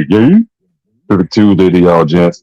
I really think with this whole talk, with seeing the videos on the history of it, I think Frederick Douglass on the slick, we're trying to use the feminist movement as a testing ground to back these women, just to see, can the black individuals, black families who suffered already, can they eventually gain their rights back? And I think that's why he backed it. Yeah, by him having his own newspaper and all that stuff, he would be able to pull a Hitler, spread his own propaganda, spread his own rhetoric, spread his own views. And, fast forward to today, when we talk about, like, I'm with Black Guru. When I vote, I look for the women. If I know the political and the news and media background for them, a lot of them here in Georgia are crazy. So it's like, let me go here over to this black man. Or I've gone to the point where I write myself into the ballot. Vote for me. I vote for me.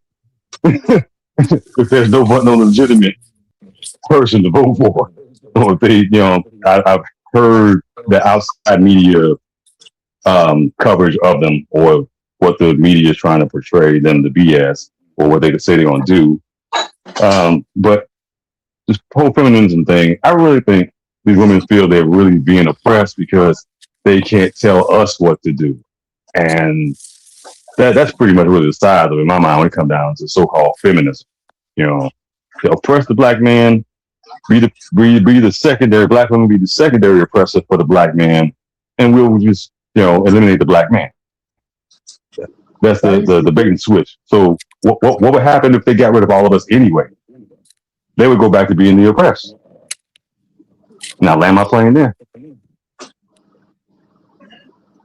All right.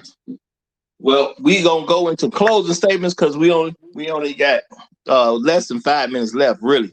But we obviously we're gonna go a little over for closing statements. I would assume, but we'll see what y'all do. Black Guru, any closing statement you want to make for today? No, I guess I'll reiterate. I think the most recent thing I said. I said because I really think it is most maybe really important from the perspective of men. You have a construct, this whole oppression and this used as fuel for feminism and female empowerment has really been an effort of a small group of men, obviously mostly white men or Western men, but largely white American men, a certain political level, certain economic levels. It's been a very useful and a very successful tool and means of oppression and suppression of the majority of men. And it's been disguised by women. Women have been used, they've been propped up.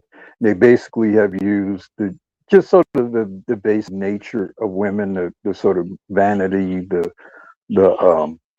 solipsism, the certain selfish sort of elements of women. They've used that, they've empowered it, they've enabled it in a way to oppress men, to control men, to loot men, and then, when necessary and convenient, destroy men. So when you think about feminism, you think about all this talk about oppression, it's really a fairly slick system that has been created actually by men or largely by men to oppress the majority of men. And I think that is something men who seek liberation need to understand and realize and formulate their strategies around. So thanks as always, man. I appreciate you. Oppressed by you know what? Any closing statement you want to make? Oh yeah, can you hear me? Yeah, we hear you. All right. I think that these women should get drafted because we got more women than men anyway. That would counterbalance the imbalance in the system. It would be great. We would finally reach equality. And I think I'm also being oppressed by women because seems to me now women being oppressed is them not always getting what they want from them. But let's say no woman has given me no coochie in a month. I'm being coochie oppressed by them because that means that most of them said you ain't getting none. So I'm being oppressed too. What's my oppression card? Thank you. All right, Bron. Any closing statement you want to make? Yeah, I'm gonna just share some more oppression data as my closing statement. All right.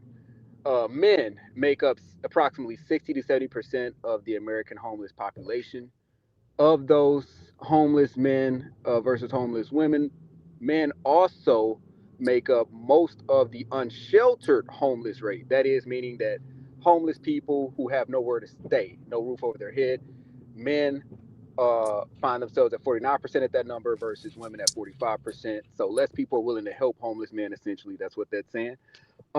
Women receive more in social benefits than men.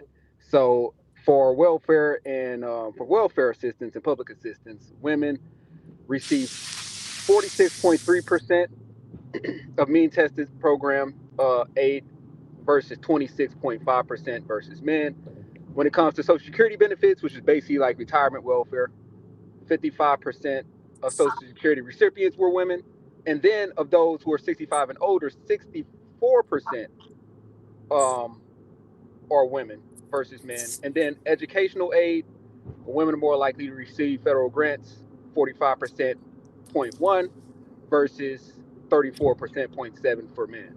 So I'm just going to use my closing statement to share more oppression data, man. I'm going to close there. I appreciate you, brother. Appreciate you. The Great Black Reset. What you got for us? Hey man, I want to say, Roger, man, you put on a great show today, man. It was smooth. We shared some data. We had good guests up here. Lena was a good sport. And I think she actually listened, and I think she learned a little bit today. So hopefully other women are listening to this and see that their feelings are far afield from real life. And I'll land there. All right. And Bailey Starks Enterprises. Any closing remarks you got? I'd say thanks for having me up. Once again, I I don't think depression is what they say it is, or the women feel what it is. And it's like you said earlier, I agree. When you have a choice, or when it comes down to SA, DV situations, you have a choice to walk away.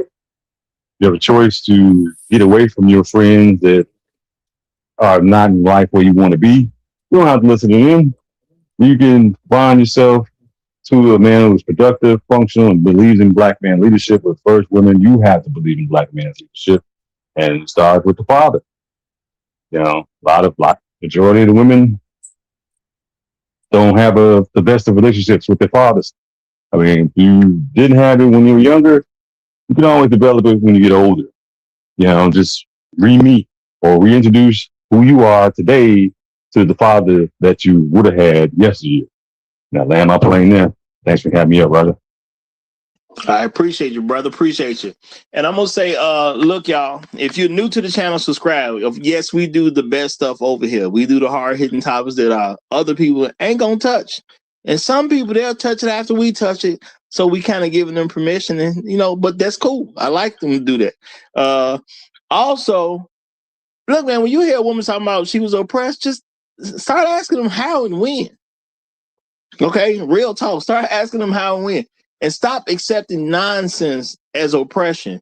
Because what I found out with a lot of stuff that I looked at, people would say, "Well, what about DV? DV ain't got nothing to do with anybody politically. It's not oppression. DV is something you signed up for. You like having sex with a man that likes to fight you. That's not oppression. That's voluntary. You like fighting your boyfriend. That's y'all business. They ain't got nothing to do with oppression. Oppressed means she got to stay there. She can just leave. So she there because she want to be there. So stop accepting nonsense for people to say, well, women are being, they're not. There's literally no information that shows they're being oppressed. I looked for it and couldn't find it. I said while everybody was listening, if somebody knows some information that I don't know, come bring it to the forefront. Nobody showed up. It is what it is, man. They're just not being oppressed. So how about we just take that monkey off our back, as they say, because it ain't real. Now, they can feel how they want to feel about it. You can't stop a person from feeling a way. I used to say all the time, you can feel like a Chevy is a Porsche. They ain't going to make it no Porsche. When you come outside, it's still going to be a Chevy. It is what it is, okay? It's going to be a Chevy. So feelings is one thing, reality is another. We are responsible for reality, not a person's feelings. A person is responsible for their own feelings. Y'all have a good rest of y'all day. Subscribe if you're new. If you like hard-hitting content, we do this at 9 a.m. Chicago time, not where you happen to live. Long live the habitual line steppers. Shout out to Kev, a black man being brutally honest, because I did see him in the chat. Forgot to say that. Shout out to you, brother. Long live the habitual line steppers. I'm Roger. I'm right. And I'm out. Yeah, yeah.